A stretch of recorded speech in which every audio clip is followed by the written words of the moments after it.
Alright, I believe we're live.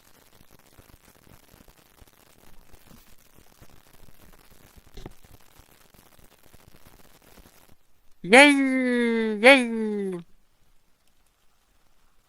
Wait, Yeah, oh shit. there's a little buzz, but besides that, it's working.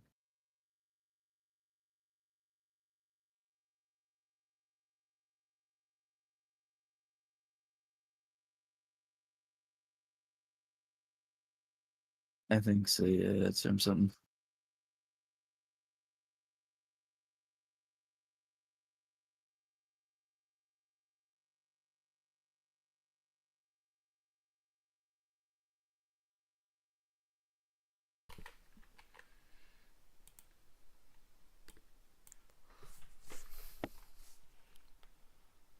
Okay, let's do that. And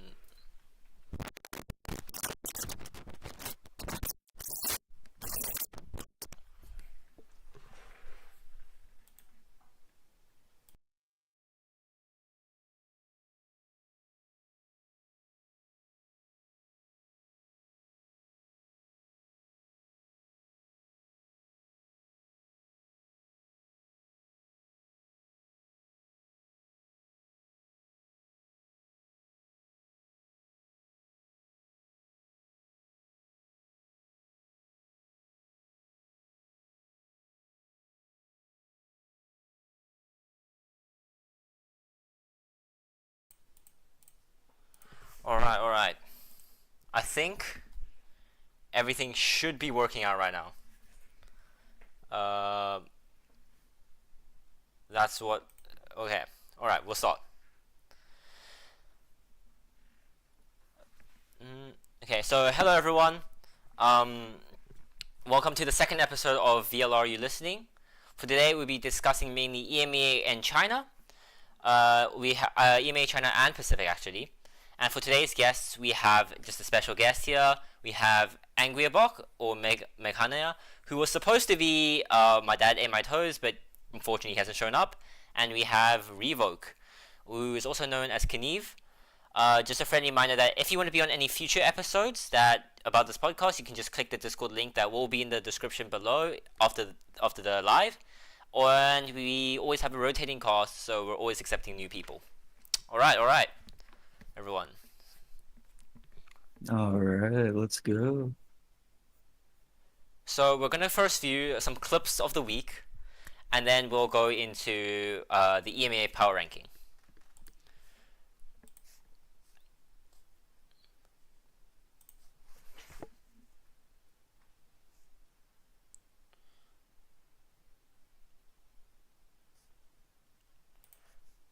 Okay, so the first one we have is just.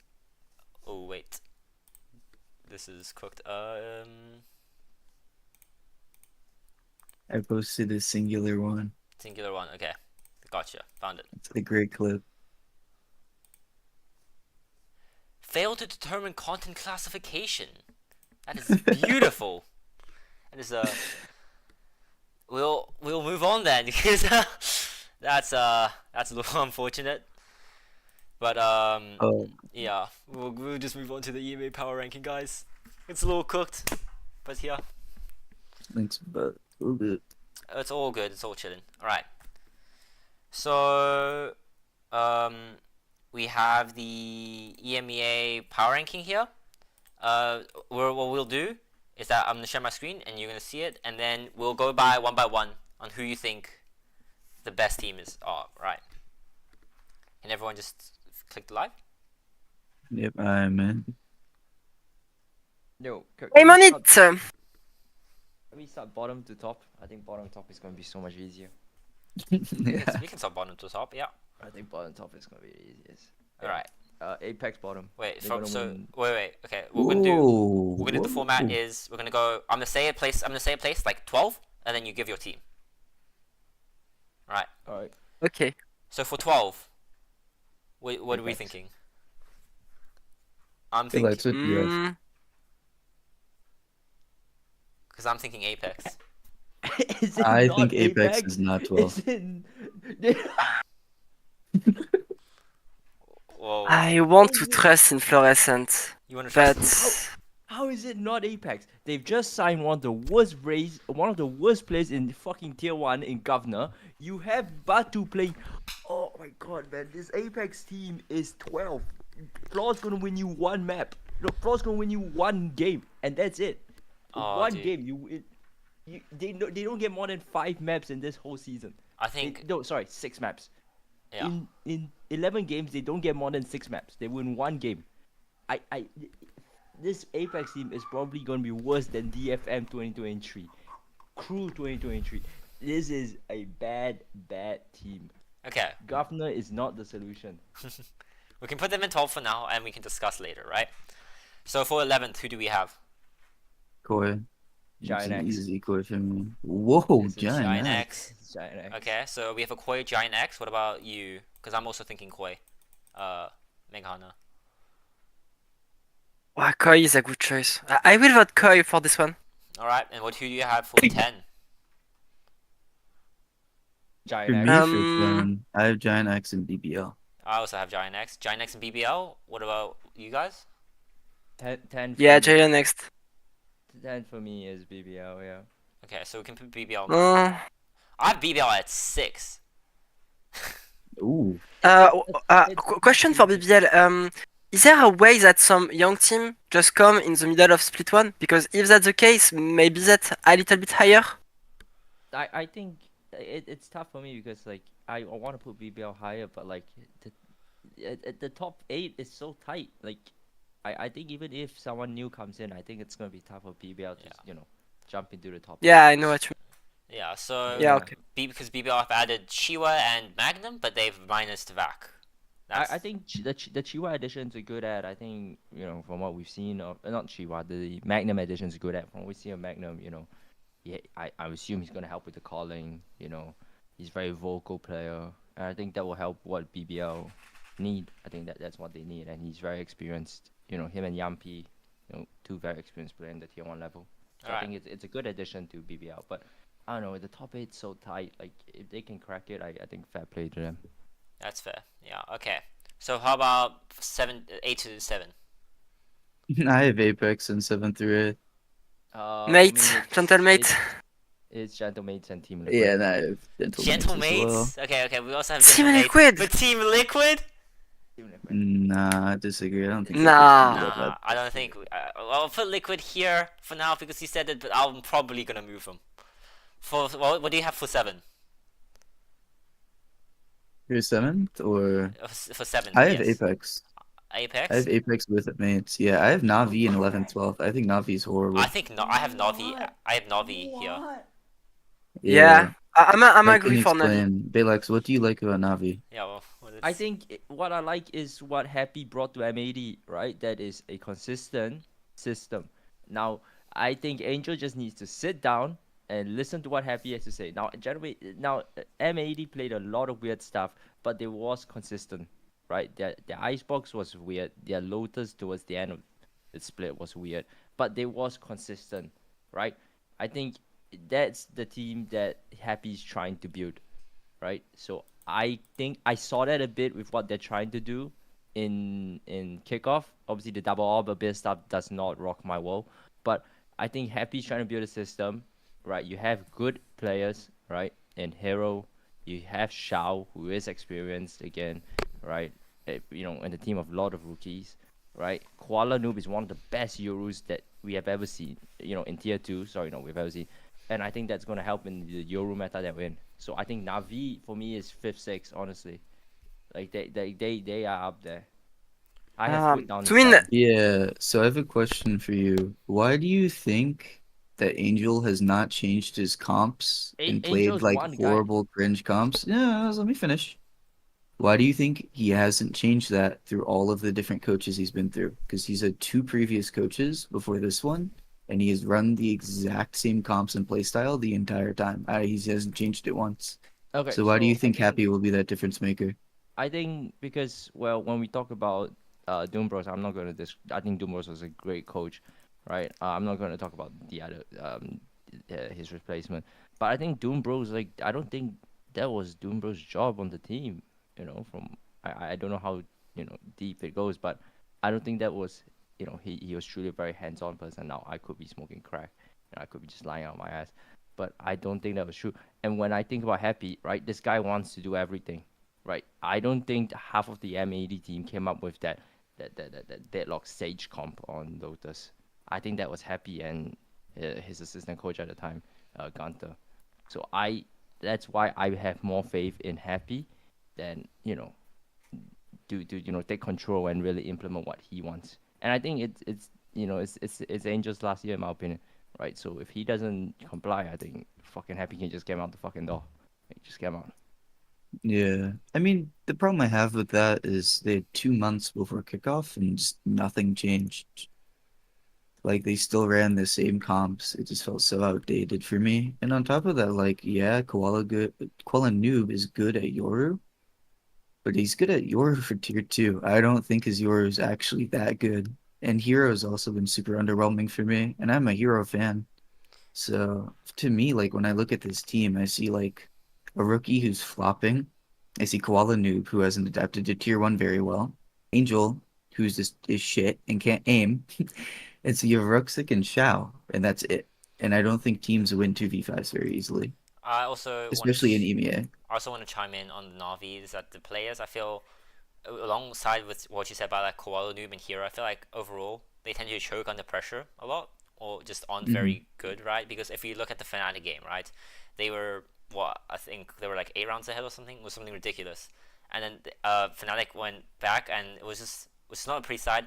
I'm not too big of a fan of Hero myself. I think Hero he's an okay player, right? He's not bad by any means, but many expect him, like, so he came in from EMEA Stage 2 for Fnatic, and I think many people overrate him from that performance he did, because he never really did catch on after that. Yeah. To me, Navi is one of these teams that have a huge variation. It means this team can be bottom or top, and so that makes them really hard to rate. So I'm okay for 7-8 because what we saw in kickoff was not really consistent, but in fact, they are still a chance they can go higher. So to me, 7-8 is okay. 7 to 8. Yeah, I'm kind of settling for 7th to 8th. If people have them higher and I have them lower, I'm fine with that. I just don't think they're gonna go more than 7th to 8th. I think they're better than Liquid. Okay. We'll leave your hot take. We'll come back. When we're done for the whole thing, we'll say any problems we have, and then we can go back to that. For 1st to 6th, what do you guys have? I have Carmine Corp and Fnatic. Foot team Liquid then. Foot Team Liquid at 5th, 6th. That's okay. I have KC and I have Fnatic. Hey, Twinny. I understand the Fnatic. It's a little bit fun to put Fnatic just next to Team Liquid just because that's the two most historic org in EMEA. So just put Fnatic just for the meme. Okay. Yeah, I think everyone agrees Fnatic.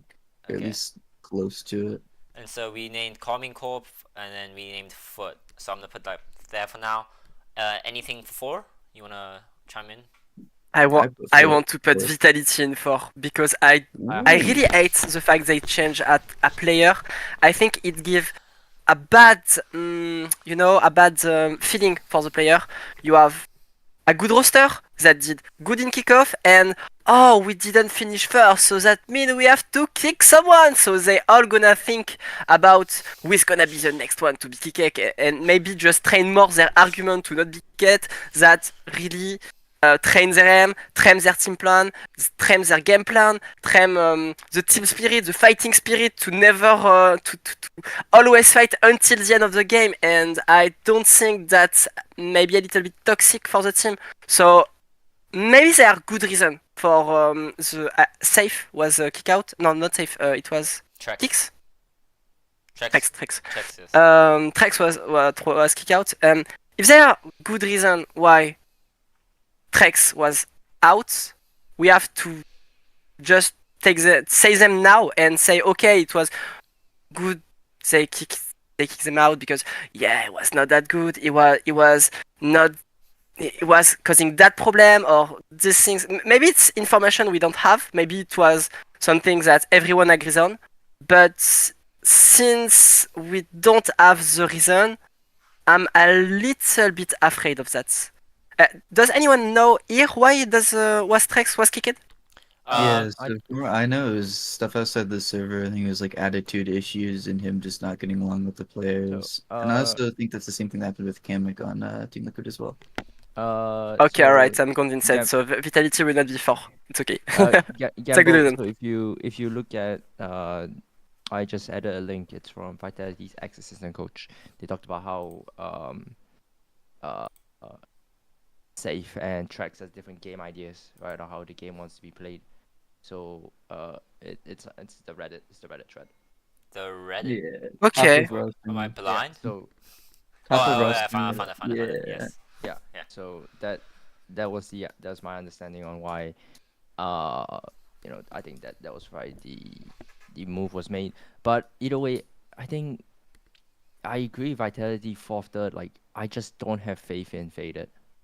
I don't have faith in Faded. I think it's a good pickup, right?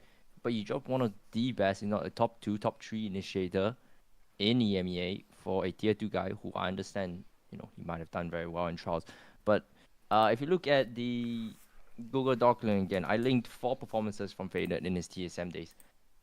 This guy is mid, brother. Like, I'm sorry, man. Like, you can't tell me that these performances are tier 1 level coach ready, right? Like, when we talk about tier 2 coaches coming out to tier 1, Bonka is one, right? Bonka was fucking amazing, right? Look at Oxygen, first place, 4th place, right? Like, they done well, right? The first split in North America, stage 1, they placed TSM placed 7th, 8th, right? Like, and so I just don't have faith in Faded, right? I think if you watch their Fracture, a lot of stuff looks like it came from Fnatic. And I'm willing to bet if we go to Ascent, a lot of stuff is going to be similar to what Lau did. Because you take that shit from Les. Right? We took that shit from Sadak. We took that shit from, Fraud and Brazuca. Right? Now, if you go to their split to the stage 2, the Ascension qualifying. Sorry, the finals, sorry. The finals? You wanna? Yeah, if you go to final, right? Look at the teams they beat. They beat though. Okay, cool. They beat Oxygen, right? They beat Oxygen. Who 2 of the players are now in tier 1 or were in tier 1. And then 3 of them are in the same academy team who are doing very well. You look at the Moist X Shopify team they beat. All of them are in tier 1. None of these TSM players are in tier 1. There's a reason for that. They caught fire at the right time. Right, Sim was in tier 1 for 2 weeks, and he got dropped back to tier 2. There is, man. If they were a better team, if Fada was a better coach, they would be, they would have won or been more consistent. But you go from 5th, 6th, 7th, 8th, 5th, 6th to 1st, 2nd, it's catching fire, and I just don't believe Faded has what it takes to, lead this Vitality team to do amazing, right? That's my. I understand. I agree with third, fourth. Right? Like when we think about great coaches, you talk about Paul, you talk about Mini, even Slee to a degree, or Doom Bros, right? Trophy-winning coaches, right? They have experience. They have something about them. But when I think about Fader, I think, oh fuck, man, this guy really. I agree with third, fourth. You see, I can agree with you, but is there any team that you are face on, that you have face on? Because I don't see any team in EMEA I have face. There are no team I say, this team might win the next Masters. I think I don't know if Team Heretics, will win the next Masters. I have faith in New Zealand. I have faith in New Zealand and Weber. And I think that kickoff was a bit of fluky, right? A lot of players were sick. Bulls on this. Okay. So Team Heretics first and Vitality second? Okay. Yeah. Okay, we can do that for now. Yeah. Okay. So I can agree on that. So yeah. Let's list out first any problems. First of all, I think want to argue a bit about Vitality. I think Vitality, they just have such good individuals. I feel like first of all, you look at Team Heretics, you look at Foot, you look at Liquid, the performers in EMEA the EMEA kickoff. I think Foot and Team Heretics from what I saw in kickoff, I was not happy with. I think Team Heretics, they still have a lot of role issues. They don't really they can't. I don't see them really fitting into the meta right now, and their players aren't performing nearly as well. Benji Fishy was horrid in kickoff compared to last year, and I think Vitality just in themselves, I think Vitality have just the individual power to get them into that first spot for now, right? Because I don't think any of these EMEA teams are good macro-wise, good enough to cover up for their individual diff compared to Vitality. And I also think that my second point is I think we're rating Liquid very, very low. I don't think Liquid are a 5th, 6th team. I think they're easily a 2nd team. But I just want to say they did not remove Kamek for what was it, comms or anything like that. They said specifically that Kamek, they removed Kamek because they wanted better utility on the team. And when they trialed different players like Serial, Scream, and stuff like that, they found Serial was just a better fit in general. And yeah, that's what they said on the EMEA podcast. I kinda agree. We can't put Liquid that low. I think the thematic role issue is just I think Boo wants to be initiator. I think he wants to be with the pack more. I think those are role issues. Like I don't think it's really a big issue. I think it's perfectly fine. Like to have Wood in his smokes whatever he's playing nowadays. So I think the role issue that Team Heretics have is perfectly fine. But so you think Team Heretics will show their 2024 selves again and be like a top tier team? I think they can. I think with Boo being initiated IGL, I think it would help. It would help the team a lot. Him being closer to the pack. I think there were a few months last year. I think especially towards the grand finals where like Boo was just getting caught off playing solo by himself. So I think with him now leading the pack and you have someone like Wood playing a little bit more solo, I think you're perfectly fine. I think you're built up for a bit more long term. I would agree with that. Yeah, I actually do think that Heretics will figure stuff out and be a top team. The problem I have with that, oh my voice. The problem I have with that is I still think Vitality's better. Yeah, I think just on paper, I think for me, like coaches are important, but if you have a team that's good enough and they're good enough at working on the team themselves, it doesn't really matter if your coach is bad. You'll still be a top team.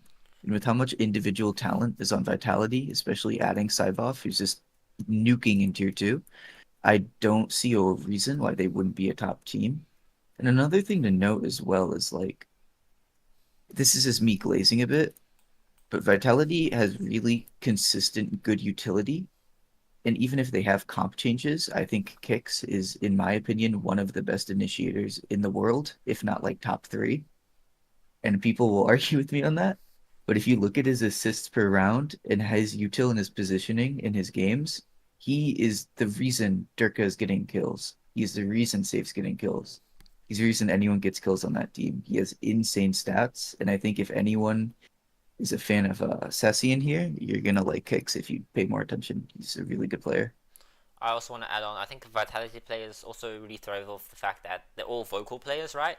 They don't really rely on set plays as much. They're more of a adapt in the game type of team. And I think that with how because these are all very experienced players, right? We have Les, Durka, they're all like players who know how to get out of the situation. So I feel like just with their individuality, I think Team Vitality won't fall off one. I think in a better region, if you look, I would say Vitality wouldn't be one, but I don't think EMEA is a strong enough region at this point to be better than Vitality.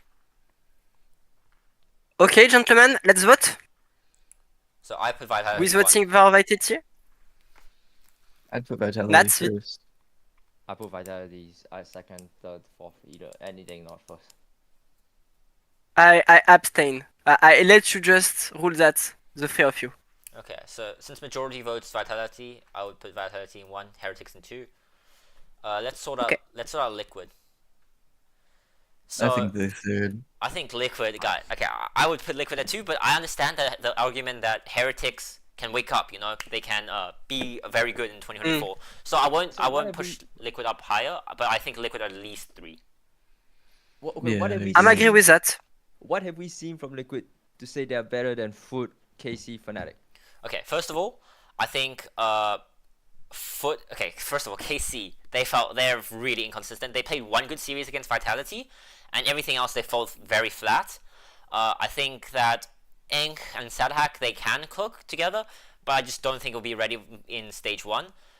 Foot, I feel like, are a very simple team. They play very, like, their Valorant is like really peaked together, a lot of coordination, but I think it just doesn't work that well once you get to the better teams, because it's they have a very simple macro. Even if you think about like Foot against Liquid in the very first match, like the one that Liquid lost horribly, I wouldn't even say Liquid was being outcored that game. I think there's just mechanically they were just not in like the situation, and also coordination wise they were really bad. But I think macro wise they were coordinating much better than Foot. I think all the players in Liquid right now are really on form, besides like Patty Tech, but Patty Tech isn't like awful, you know. And I think that Foot, if you look at their last few games, especially against Liquid, against Kickoff, they played really awfully. Like, I just don't have any faith in any of these 3 teams to be better than Liquid, especially going to Bangkok. Liquid they weren't awesome, they weren't very impressive, but they're not like, they didn't do really badly for you to put them lower than the other teams in Kickoff. You know what I mean? I think with, obviously, you know, I'm hedging a lot of bets here, but I think with the time that KC has been away, you know, trusting Aang and Sadak, right? I think Martina really underperformed in kick 1 and kickoff.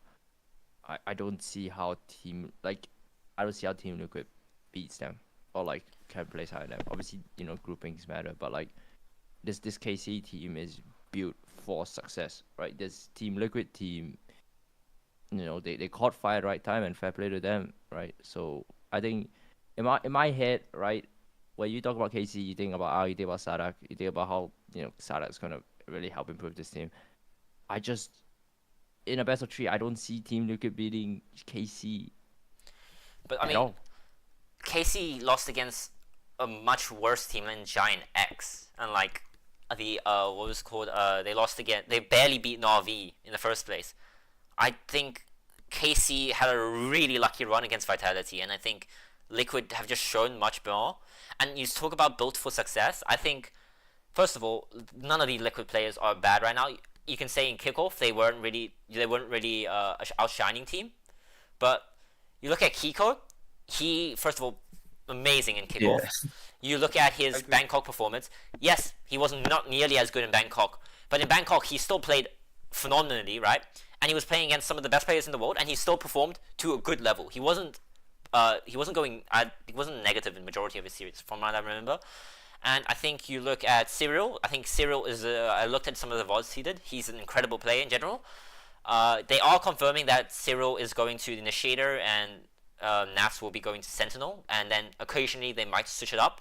So, which I think was a really good decision, because Nas he was top rated. I think VLR rating 2 in Bangkok, and he was like right behind Chichu.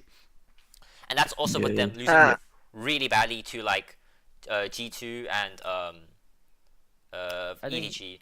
I mean, you guys want to put them there, that's fine. But in my head, I just can't see Team Liquid placing above high. I can't see Team Liquid making it to Toronto or champs for the rest of the year. I don't think they make an. I think they make playoffs. I don't think they make an international. I think you kinda overrate the performance of KC versus Vitality, because their Abyss game was abyssal. I almost die watching this game, because, you know, Vitality started good. I think they end 9-3 or something like that, and then KC was in attack against Vitality, and they consistently hit the site where there are 5 players of Vitality or 4 players of Vitality, and every time they go on site. But since Vitality game plan was, okay, we have this operator on Derke, and Derke will do something, and KC have 2 smokes, and so there are smoke everywhere, and Derke couldn't do anything. KC still won the round, even if they hit the site with 4 man and it was just absolutely insane. It was so easy to read them, and I think Vitality was sure not that bad on this game, but KC was massively overrated because their composition kinda counters the Vitality composition, so they are not that good as they was in this BO against Vitality. I fully agree with that. I think But my own thing is Team Liquid cannot be put above Foot. That is my only thing. Team Liquid cannot be put above Foot. cannot be put Like above if we were gonna go firepower for firepower, right? Like Foot just kills them. Zeus is two people alone. Zeus is Camo and Petty Deck to get in one. yeah, Like, but I we- fully we can disagree. go I buff think about that. Nats was shown in incredible form. I think you have Nats, you have Cyril, you have Kiko. I think Kiko. these three players are incredible players. I think they're better than the Foot players. Yeah, you can look at Patty Tech, you can look at Camo, but Camo in Bangkok also played pretty well. You know, he played phenomenal against EDG first of all, and he played pretty decently against G2. I don't see the Foot players mechanically being better than Liquid. I think at best you can say they're par. I think Zeus is like a superstar. I think he just fucking he brings them just over the edge for me. You don't think? Gentlemen, you let's vote. Okay, I vote Liquid 3. I vote Liquid 3. I vote Liquid 3. Foot tree. Oh, 3 for 1. Foot tree. Okay, so then Foot KC. Who do you think is better? I think Foot. Foot is better. Foot. I think Foot's KC better. will be really good, but this is the problem I have with the team is you're making 4 European players adapt to being in a South American system, and I think they have like really established players who we know can kill people. You know, they have Martin, they have Aves, they have Elite, they have Surigetsu. When you think of those names, you know, you think of headshots, you think of getting wins, but it'll take time. And I think they will be a lot better. But I think building a team almost from scratch with all the strats and the mindset and everything that Sadhack's coming in with, it'll take longer for them to get ready than just a couple months. So top 4 in stage 2, but top 5 in stage 1. So I agree. you agree? Okay, so then we have Okay. this right now. Any major disagreements? Fnatic over case. No, it's a good point. Fnatic over KC? I don't mind that. I think it's reasonable. I think with the coaching stuff that they have built, I have a lot of faith in Scott. I think I don't know what work he did at BBL, but I assume he was quite influential, along with Pal and the head coach. So yeah, I just have faith in the coaching. I think the current meta is quite good for them. I would like if they sign tracks, but whatever, that's fine. I think Crushies has something to prove in this split. I think kickoff he was abysmal to a degree. He's been in EMEA for about 4 months now. So yeah, I think the trio of Alpha Year, Chronicle, and Kayak are just gonna be consistently good. You can always expect them to be good. So yeah, I just think I have a lot of faith in this Fnatic team. Yeah, no, I can agree. I think Fnatic underperformed in kickoff, and I think Fnatic just a really good team individually. I don't think Kayak is that big of a downgrade to 30K. I think Fnatic should be 5. Any disagreements? Nope.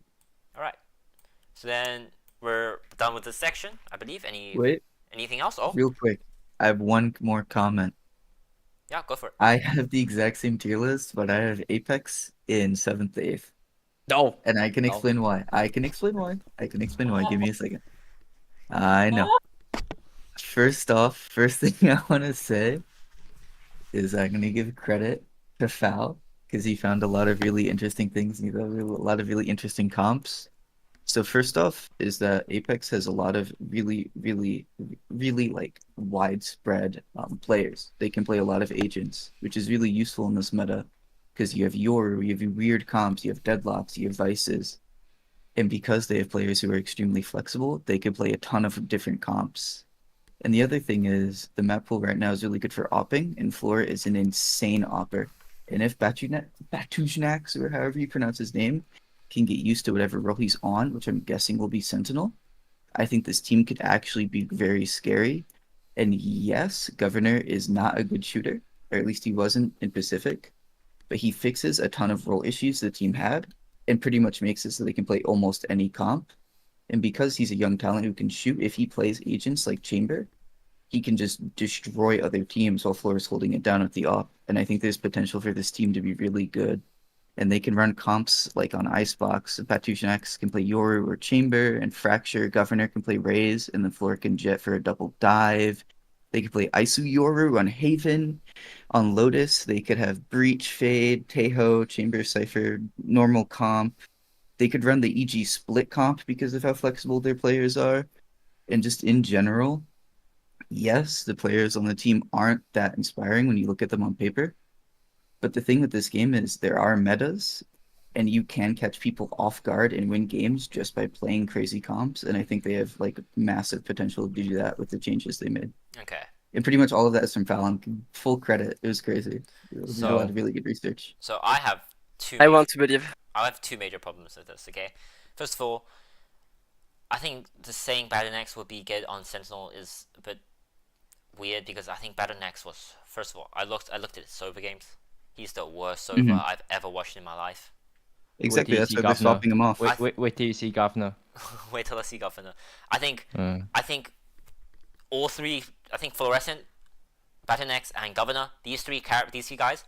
Their main role is all duelist. Okay, you can say Government can flex. You can say Battlenex can flex, but I don't think their flex is particularly well. I don't think their utility on those agents are very good. And also, I think that their shooters, I think Fluorescent is a good shooter. I think Battlenex on Yoru played well, but I think every other situation, they just weren't good. And even when you talk about Battlenex on Yoru, he was playing against Liquid Abyss, which Liquid I think have horrible, not Abyss, sorry, Pearl. And Liquid's Pearl is horrible. I think Apex is also, they didn't show any good macro. Their ideas weren't very good. I don't believe they can pull off an off-meta comp well enough where they can catch some of these teams.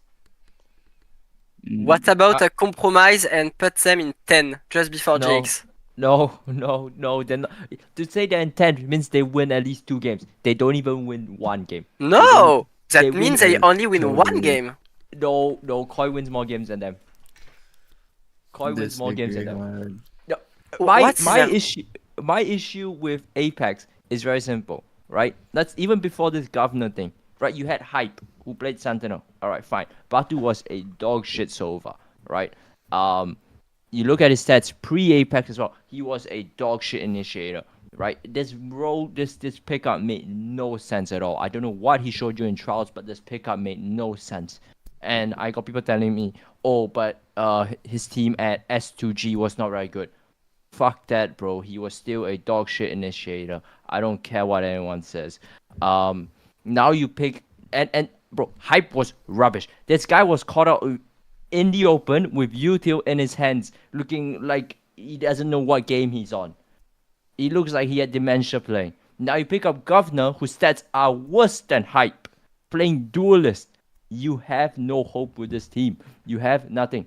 You have Flaw and you have that's it. That's nothing, right? You want to play wacky one-off comps, go ahead.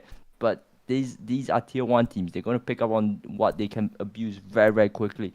I do not believe in this APAC team at all. This team is going to go 0-11. You know what? I'll be nice. They're going to go 1-10. Okay? This team has no faith. It's only 6 games. 5 games. I'm talking. Oh, in this. You want to talk about kickoff? They win 0. No. Actually, no. They win 1. They pull off an upset win against Navi or Giant X. 1. Yeah, They win 1 game. I don't rate Apex that low, but I think Apex are really close, very very easy 12. They didn't win any game in. I think. Can we agree on just putting Apex before Koi? No. No. I wouldn't Please. The say reason so. for Koi, so the reason for bad. Koi is coaching staff and players, right? You have Shadows who has something to prove. I think Shadows is hungry after that kickoff and what he's shown in Split 2. I think Shadows is he wants to prove something.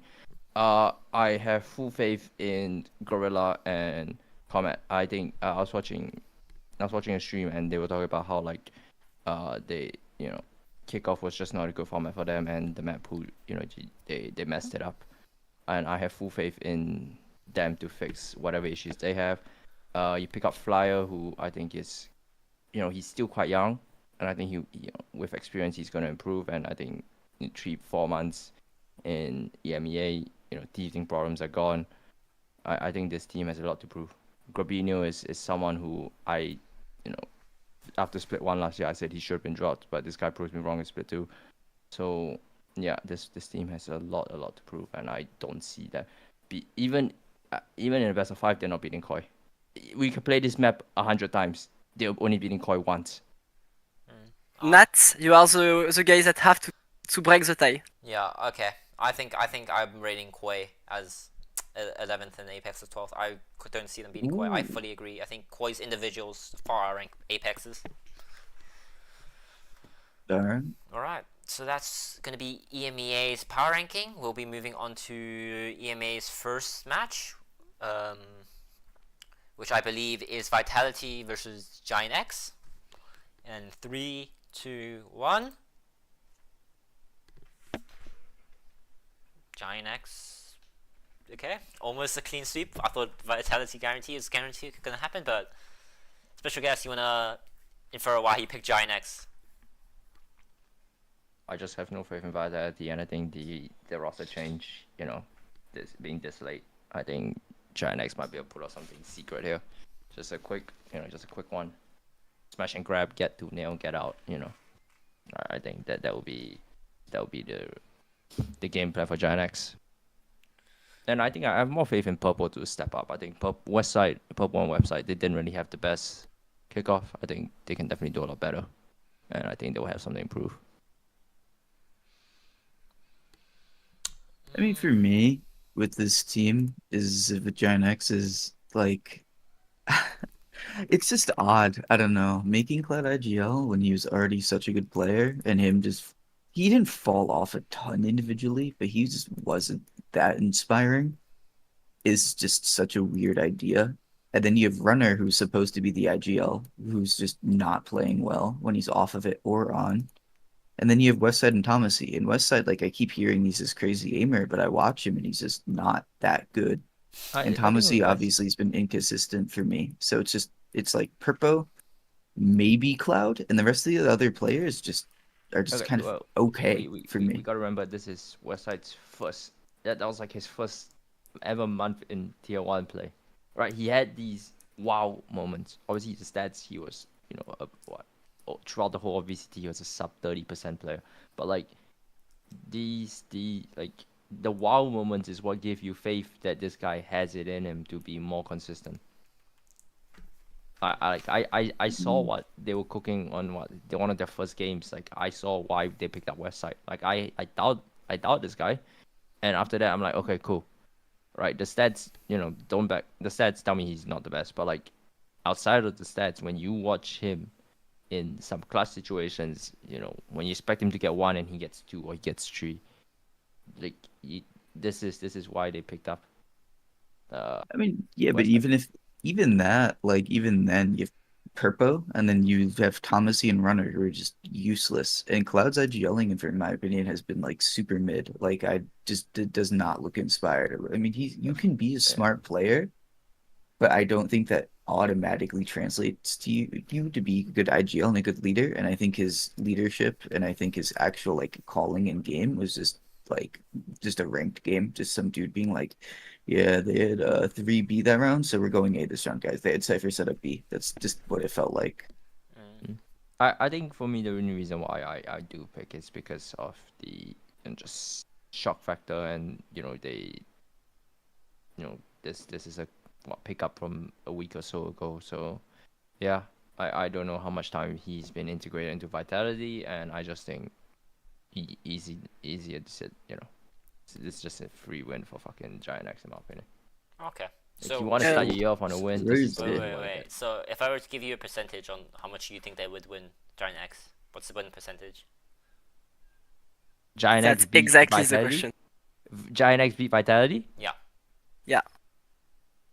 60-40.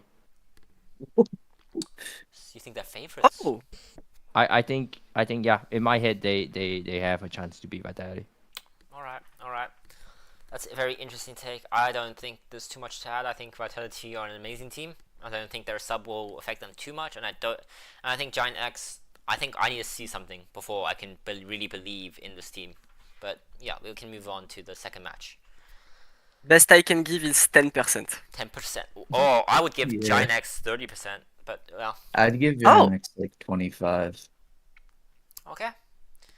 Well, for the next match we have is BBL versus KC.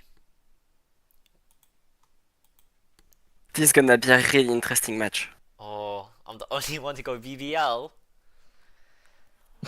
Okay, well, I think that, okay, I think, this is one of the talking points I was hearing earlier, but I think, BBL, they're playing pretty good. I think, KC, they need to warm up a little bit before they can show off their form. I think at the end, KC will be a better team than BBL, but I think BBL in the first match will catch KC off guard. I also think that, Yampi as an IGL is working out fine for them, but I've heard some people disagree with me. So, anyone want to infer? I don't like just think- Jumpy as IGL. I think he's fucking mid. I think it's the same thing as Cloud. I think it's just like they have Cypher set up. Let's go this site instead. Like it just, I feel like with some IGLs you can tell that they have a plan for rounds. They have stuff planned out, and it's not just basic calls like, yeah, I feel this way, so let's just move here. You know, they have some like intrinsic like gut feeling value as a leader, and I just don't see that from Jumpy like at all. That's fair. I mean, Hmm. yeah, I wouldn't say I disagree, but like I think the reason for picking KC is not, I don't think BBL are bad. I just think it's gonna be a close match, and I just think KC's gonna edge it out. I think again roster moves might just fuck BBL. I don't know how long they've been practicing with Magnum, and I think just KC overall being KC, and you have Sadak, you have Aang, you have Martin, you have Elise, Getsu, Avast even. So like, I mean, yeah, I just think it's gonna be KC. I think it's just gonna be like a 2-1 win. Yeah, It's I gonna be only very have close. BBL as as a 60% win, so I pretty much agree. Yeah, I also think it's a 50-50. I'm thinking if in BBL they have they change and they pick Martin. I think if you said it's right. Magnum.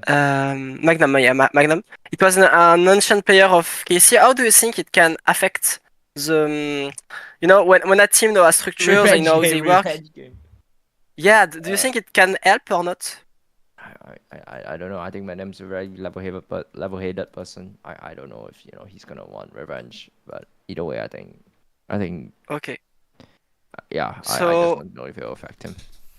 one of Maybe my you want arguments for Kevin Corp is that I think they will be a little bit better than Kickoff because, as you said, it's a team with a lot of change and that need to adapt and that need to you have Saadak that need to just learn a little bit how is it in Berlin, and now they have 2 months more to prepare. I think they will be slightly better, and so that will be sufficient to beat BBL. But it's a 16-14, so Yeah, Yeah, okay. I agree. Let's go to match 3, which is Team Heretics versus Apex. Okay. Yeah, I don't like Apex that much, guys. Don't worry. Yeah, Apex. I mean, I think Team Heretics. They will start. This is where they start finding themselves. I would believe. Where they get back into the form, and I don't think Apex. I just don't think Apex is that good of a team. I think they're gonna struggle. This should be a 2-0. Yeah, 2-0. I agree. I agree. All right, 20%. 20%, not 10. I give him. I'd give 10. I give Go- 10. governor- The choke Governor's- factor. Governor's flying in from Korea like yesterday. It's 10%. Bro, he might be living underneath a bridge for all we know. It's 10%. This guy could nah, it's 10%. Yeah, no. I agree. I agree. 10%. All right. Yeah. Yeah, let's move on. We can go on to the next match, which is going to be Foot versus Koi, where we have a Koi believer. Whoa. I just like Koi, man. Like, I just have a lot of faith in Koi. like I think when we talk about Apex and Koi, a lot of my points still stand true. I think Koi, they have a good system. They want to build a good system. They want to play good Valorant. They have good players who can play the Valorant they want to play. And I think, I think this would be like an upset win. I think this would be like, it's like 40, like 45, 55. Like that. That's how I see it. I think, we live in the 45 where Koi is going to get a win. I think. Right. Yeah. I'm not doubting Foot. I'm not doubting Zeus. I'm not doubting other captain. But I just think it's Koi. Like I said, Koi's not improved this split, and I think they will. I think they might even make a push for playoffs, and I think it's possible for them in the group that they're in. Yeah, I think it's very, very possible. I just think that. Foot to me. Oh, Go. Okay, so I was thinking that Foot are just like fundamentally wise, they're a really good team, and I just don't see them being upset as much as the rest of the EMEA teams. So I think also the individuals are incredible. I also agree that Koi will improve. I don't think what they showed in stage 1, I mean not stage 1, kickoff was all they had, but I don't see them beating Foot here. I think a lot of the ideas that Koi had was very interesting. And one thing I loved about Koi was the double senti fracture, the KJ Vice. I like that a lot. I think this was even during the KO nerfs, when KO could break her U-tail. Now, if they play the same thing again, I think it will look very, very good. So I just have a lot of faith in what the Koi staff are cooking, and what the Koi players. I think the Koi players believe in the system as well. So I think that's 2 big things you want from a team and as a coach. All right. I think the problem I have with Koi is you're building a system around like literally the 3rd to 4th best IGL in fucking America's tier 2 when they picked him up, and I think Flyer is just a horrible caller. I don't think they're building a system around Flyer. I think they're building a system that Flyer. Yeah, but he's their leader. No, I mean, yeah, you can do that, but if the player doesn't know what to call when without the coach making a pause because he's not a good IGL, then I don't think that's a good system. I think it's. I don't think it's. Okay, so what you're saying, so what I'm saying is that the coaches are building something for the players to work around. That's how I'm seeing it. It's not the coaches build something for Flyer. You see, that's where you're seeing it. Get what I mean? I'm seeing it from the other way, where Flyer is building but around the the other coaches. problem I have too is like you're building a system around Filu and Soulcast, and like Grubinho and Shados are good players, and I have confidence they'll be good this split. But like it's the same thing. It's the same problem I have so many teams. It's like you have 2 people who are good, and the rest of them are just not good. And yeah, I get that they're not like in the top roles, they're not supposed to frag out, but like, I don't care. Okay. You have 2 people who are crazy shooters and 3 that are bad. That's just not going to win you games. All right. I think. To me, Foot is the gatekeeping team. It's the team Yeah. in the EMEA. They are always 5th, 4th, and if you can beat Foot, you will go to Trump. If you can't beat Foot, if you can't beat Foot, then you will not go to Champs. And I don't think Koi is a team that will go to Champs, so they won't beat Foot. Okay. Yeah. Let's go to the 5th match then, which is going to be Fnatic versus Na'Vi, which we have a Fnatic guarantee. Yeah. I just. Navi's anything else. last. I put them last. I literally don't care. I think Angel's horrible. I think this would be a 2-1, just like last time. I think Navi might, again, I think now I have a lot of faith in Happy. To really try and implement his style, play consistent. They just need to play standard, consistent, structured Valorant, and I think that's one of Navi's, road to success. Just consistent Valorant, where your players can just do their jobs, right? Angel can just call. He wants to die first. Fuck it, you can die first, mate. Just call. And just be consistent. Have a structure. That's what Navi should do, and I think with time, I think they can do it. I think split 1 might be a bit too early for them, but I think it's doable. Okay.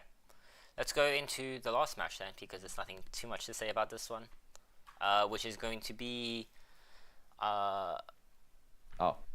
Team Liquid versus MAT. I mean, not MAT, Gentlemates. Yes. Where we have a Gentlemates believer, special guest. You wanna go in?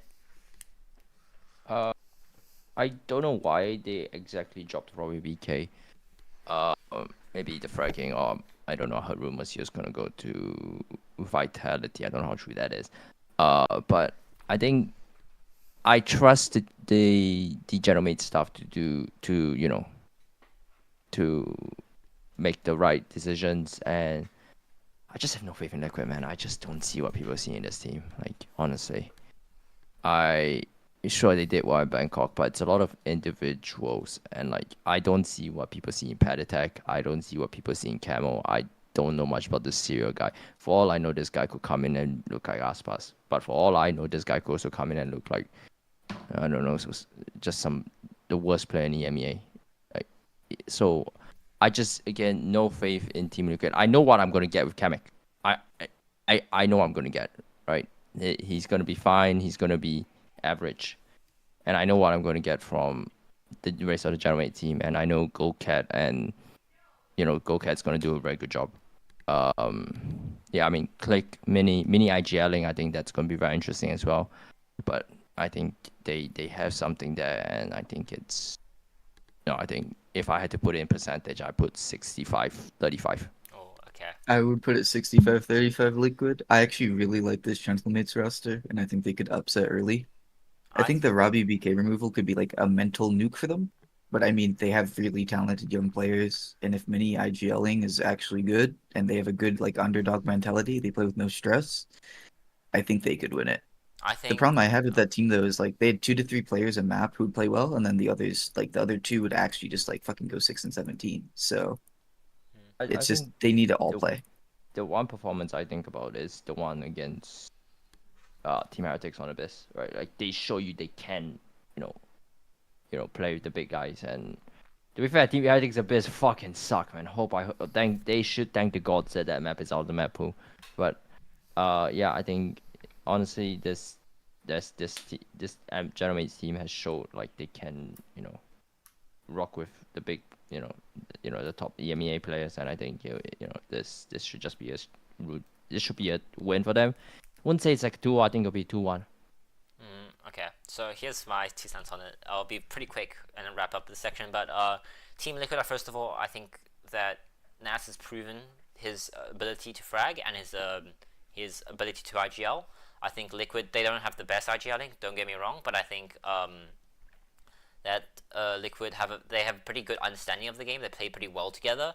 I think that they mentioned that utility was an issue, and they found Serial to be a very good, much a better choice in utility usage compared to Kamek, which is their main reason for choosing Serial. So I think that Liquid's utility will actually improve. I think that all of the Liquid players are just better than Gentlemates players, but I will give you this.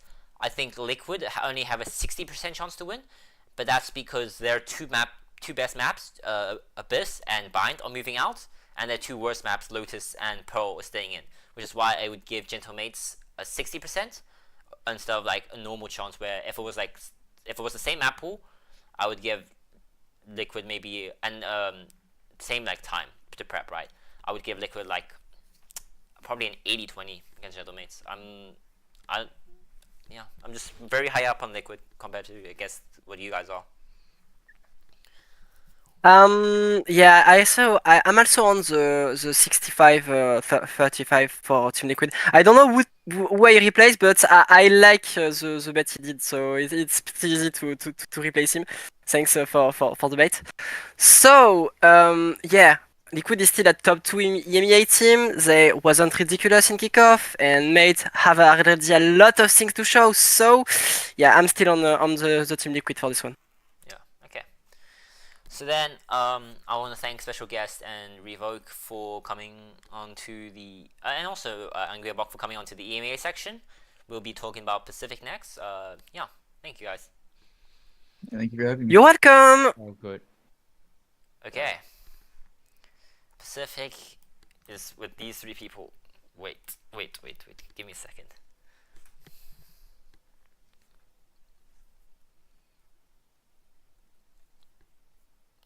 Alright, Saber does not appear to be here right now, so I'm gonna ask Angry Rock, could you fill in for the Pacific section as well? With pleasure. Alright. This will give me a second to sort out everyone, but yeah. Hello? Can you guys hear me? Am I visible? You should be Yep. visible. You just give me a second. I need a.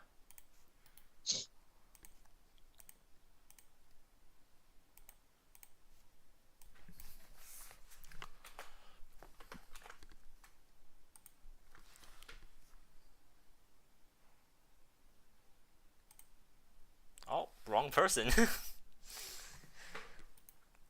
What? Wait. This is kind of cooked.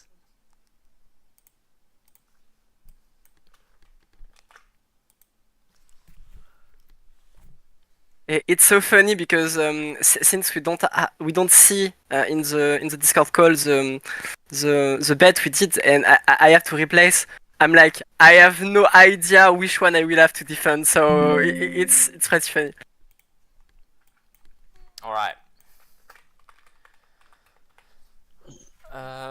Sure, we'll just do this for now. Okay, it's gonna be a little messy, but it's fine. All right, let's go straight into the Pacific Power Rankings. So for Pacific, this is. Well, I'm gonna start from. I think Pacific is an easier team to do top to bottom, but only. Yep. Yeah. Okay. Okay. So for number one, who do you mean- guys have? Paper We're X. starting from number one. No, I'm sorry. Paper X. Okay. Let's go next. I do think that majority I- would think that T1 should be up there. However, this is more of a personal bias considering that I am currently wearing one of their hoodies. Okay. So I would Yes. start with DRX number one. DRX. DRX is 100% the number one team in Pacific.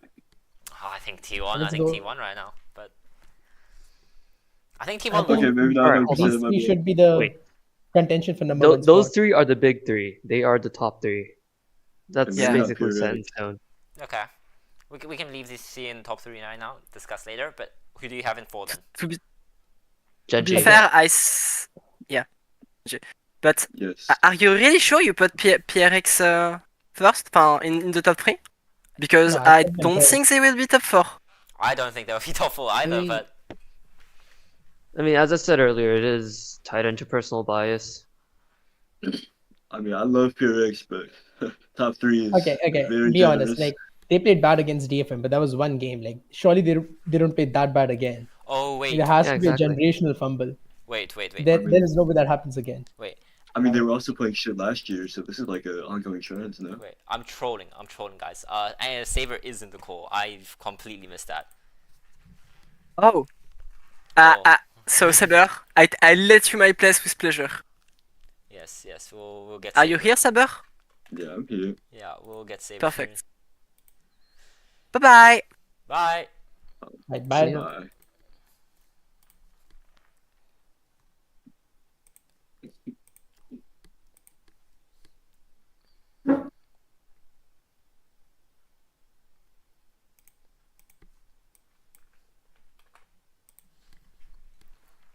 Alright, you can have the Anglo Bok name for now, but yeah. Okay. Yeah, fuck it. Okay, let's chill.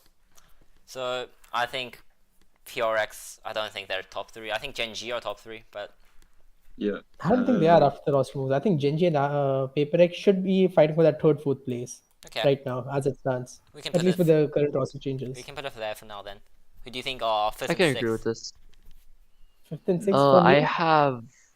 have Talon and Secret.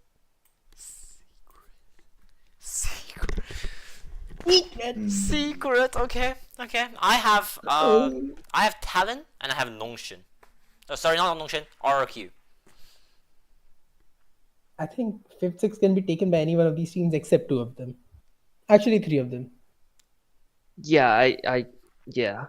Can we go from like 11, 12 and then up from here? Yeah, sure. Let's go 12th and 11th then. Who do you have? Team Secret and Zeta DFM. and Boom. Zeta and I have Team Secret and Zeta. But okay, we can put Zeta Huh. 12 because everyone I, agrees I, there. I don't agree there. But I think Zeta's much. People underrate Zeta a lot. People overrate DFM a lot as well. I think Zeta much better than DFM as it stands. I mean, the general consensus is Secret is high, so I'm just gonna put them in 7th, 8th right now, and then we can. You think Zeta are higher? I think Zeta are Easily a 12th team. Easily. I I think they it's are. close. I think Zeta, if you look at the team Zeta lost against, they lost against Nongshim and Paper X. And they played a good game against Nongshim. It was it wasn't extremely close, but it was 9-13 on both maps. They had good ideas, they had good fundamentals. Right. The main issue was they were getting themselves into good positions, but they weren't able to go after that. They lacked pace. That was their main issue, and it was again more of an inexperience issue. Often in their post plants, they didn't check angles properly. For example, on split, they didn't check that plays beyond ropes. They weren't aware of that. And again, I think that's an inexperience issue. It's don't not an think- issue which will happen consistently.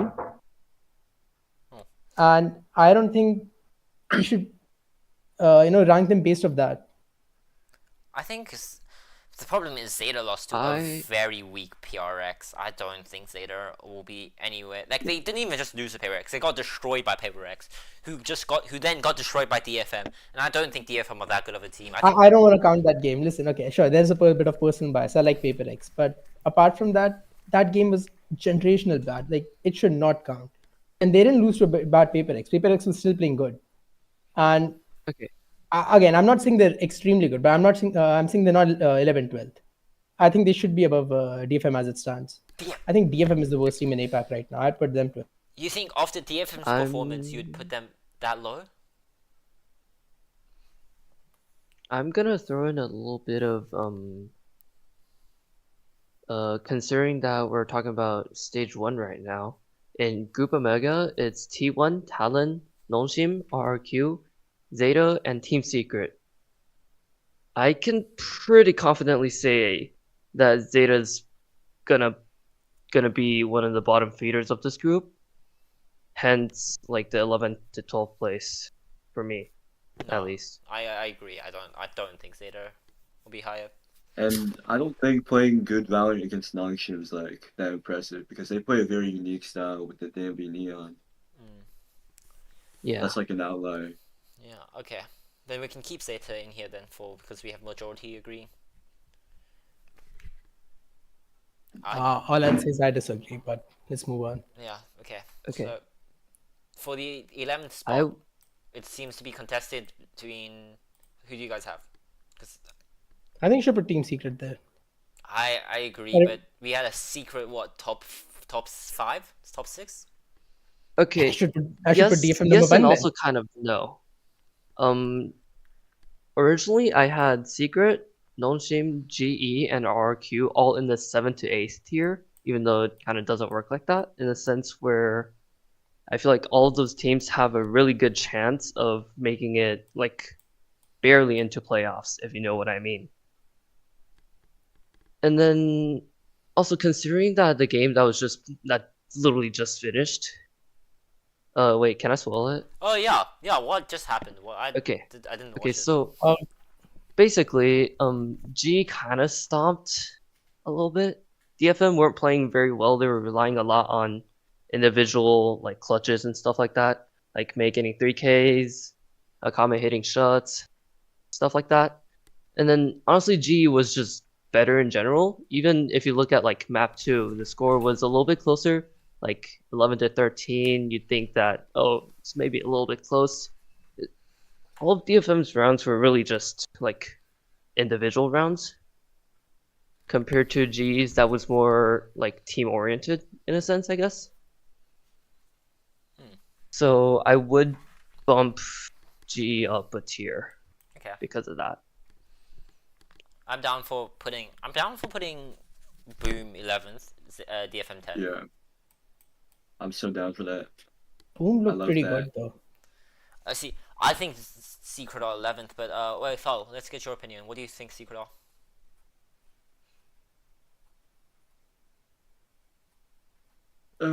Kumi?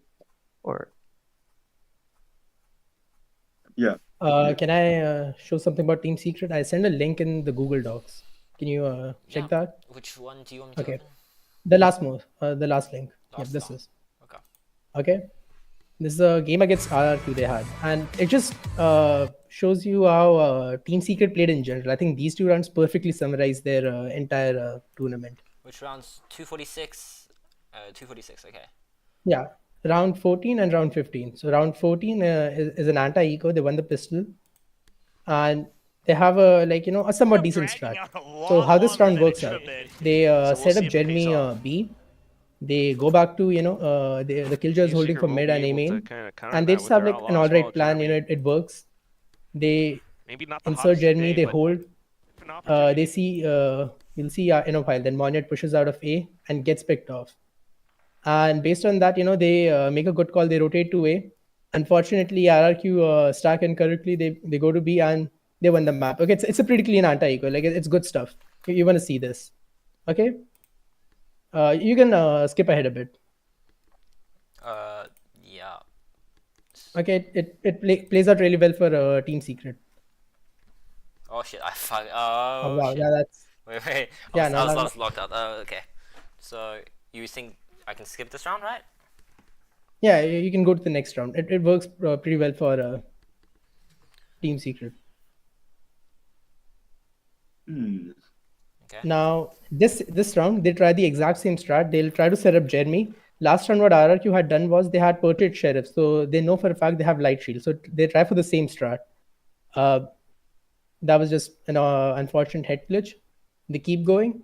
They have the exact same setup. This time around, they see they've gotten a pick B, and they decide, you know what, we've gotten a pick B. Let's hold.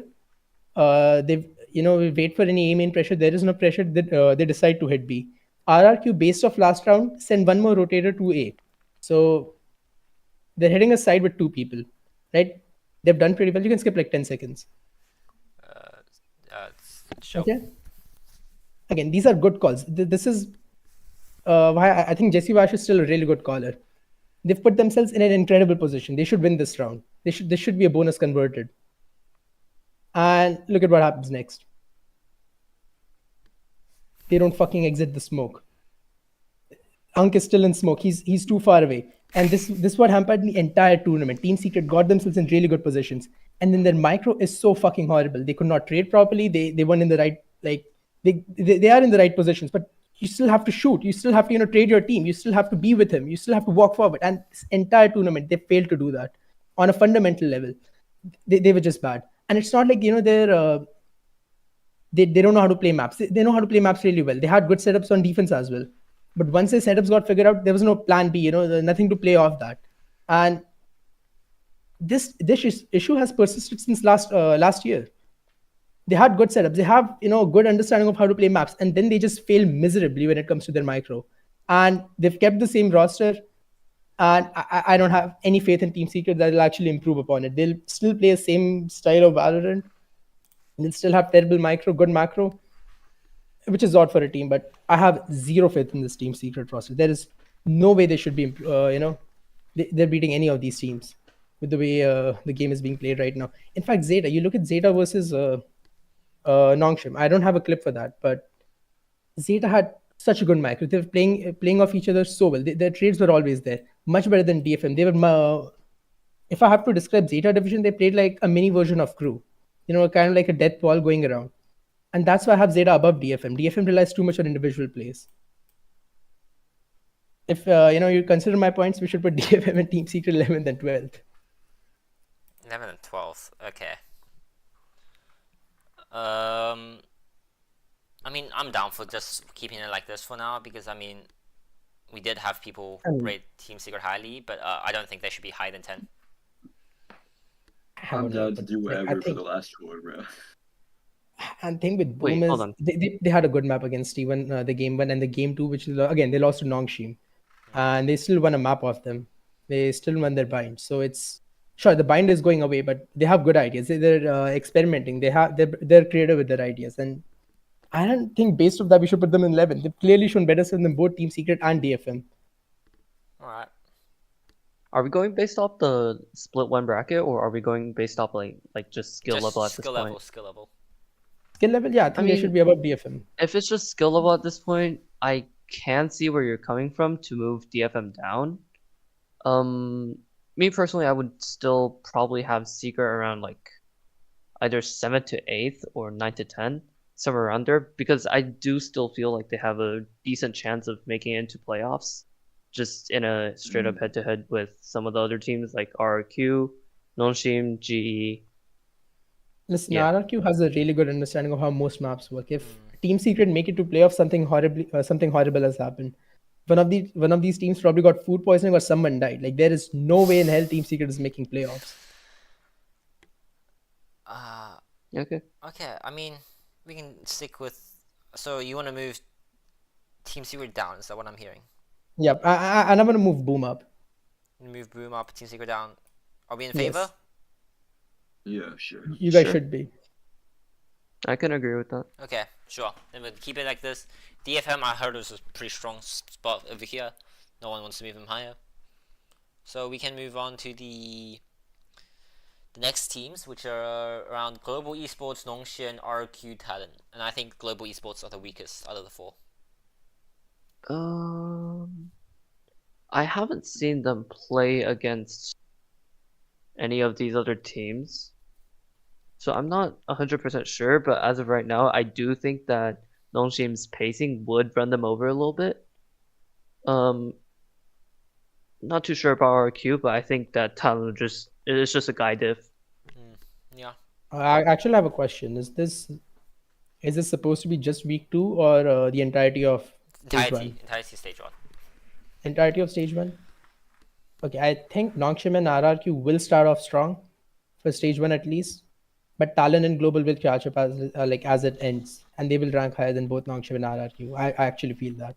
I don't think Global will be above Nongxian, RQ, or Talon. I think I agree with Talon. I think Talon are a strong 5th team, but I would knock down Global and I'd knock down Nongxian, because I don't believe in Nongxian's non-neon comps. They just look terrible. I think they can improve as they go on, but I think they'll try go into the Waylay to try and improve, and I don't believe in the Waylay as an agent. So that's where I'm standing at. I can agree with that. I feel like one of Nongshim's strong points, I guess, it's really just their style and pacing, which, I mean, after a bit of time and quite a bit of anti-stratting, you can kind of get around that. But I do also want to bring up that both Talon and RQ have had roster changes in the past couple of weeks. So whether that'll actually take a toll on their synergy team-wise or anything else might just give Nongxian or Global or even any of the lower teams a bit of an edge, if you know what I mean. Yeah, no, I Honestly, Yeah. I think Talon is like very strong. Like I feel like they can easily make Toronto. Like these changes are really big. I think Talon can absolutely make Toronto too. Yeah, same. Like I don't even know why PRX is top 4, to be honest. I feel like they look like ass, and I don't They will think bounce any one back. guy gonna change something. I mean, okay. PRX will easily bounce back. I wouldn't say easily. I think they have a lot of role issues to figure out. I think there's a lot of wondering of if what Patman's going to be contributing to this team. And there's a rumor that Patman won't play for stage 1. Yeah, but James Learning smokes. Yeah, but I'm just thinking that if they're trying to bring in Patman if they're thinking about bringing Patman in stage 2, I would say PRX on just even like in scrims wise they wouldn't be doing so well. If they're bringing in this consideration of bringing in a new player, I think that they haven't brought in a new player because Alex really believes in this core. PRX are known to not like changes in general, and I think that with PRX, with how messy they play and how even individually wise, I think PRX have been caught up a lot by the other teams. I wouldn't rate PRX so high. I think PRX are below Talon as well. I think a 5th is a good place for them. Okay, my problem with Talon is I think there's kind of like a power shift, right? Earlier, Frost used to be at, again, I'm not saying the current players don't respect Frost, like they obviously do, but Frost was more of a leadership role. They were still coming in English. English was still the main language they communicated with. Now it shifted. Frost obviously can't speak Thai, and since they will be communicating in Thai now, Cruz has that, leadership role. And I don't know if I trust him enough as a leader to lead these new players. Maybe he can. If everything clicks, I think they should easily be a top 3 team. They should make Bangkok. No, not Bangkok. I mean Toronto. But it relies a lot on Cruz. In fact, Cruz is probably the most important player for the team right now, in terms of how much he has to step up. He will be like translating the calls from not calls, but like he will be also acting as a translator between Frost and the rest of the players. At least those who don't speak English that well. So it's all on cruise. If it clicks, I think they should be top 3 easily. But I don't think it should click right away. I don't think it will. Okay, and why do you rate PRX so highly? Because again, they're paper X. If they've been good, they've made internationals before, and it's not like something drastic has changed. They still played a good game against T1. They stormed Zeta Division on one map. I think the fracture was a lot closer, and sure they lost to DFM, but that was more of paper X still playing 2023 comps, not showing any new stuff. Their strat was still the same. Let's go A main, do the exact same setup we've done for 2 years, and grab the molly, get back. Like, it obviously wasn't going to work.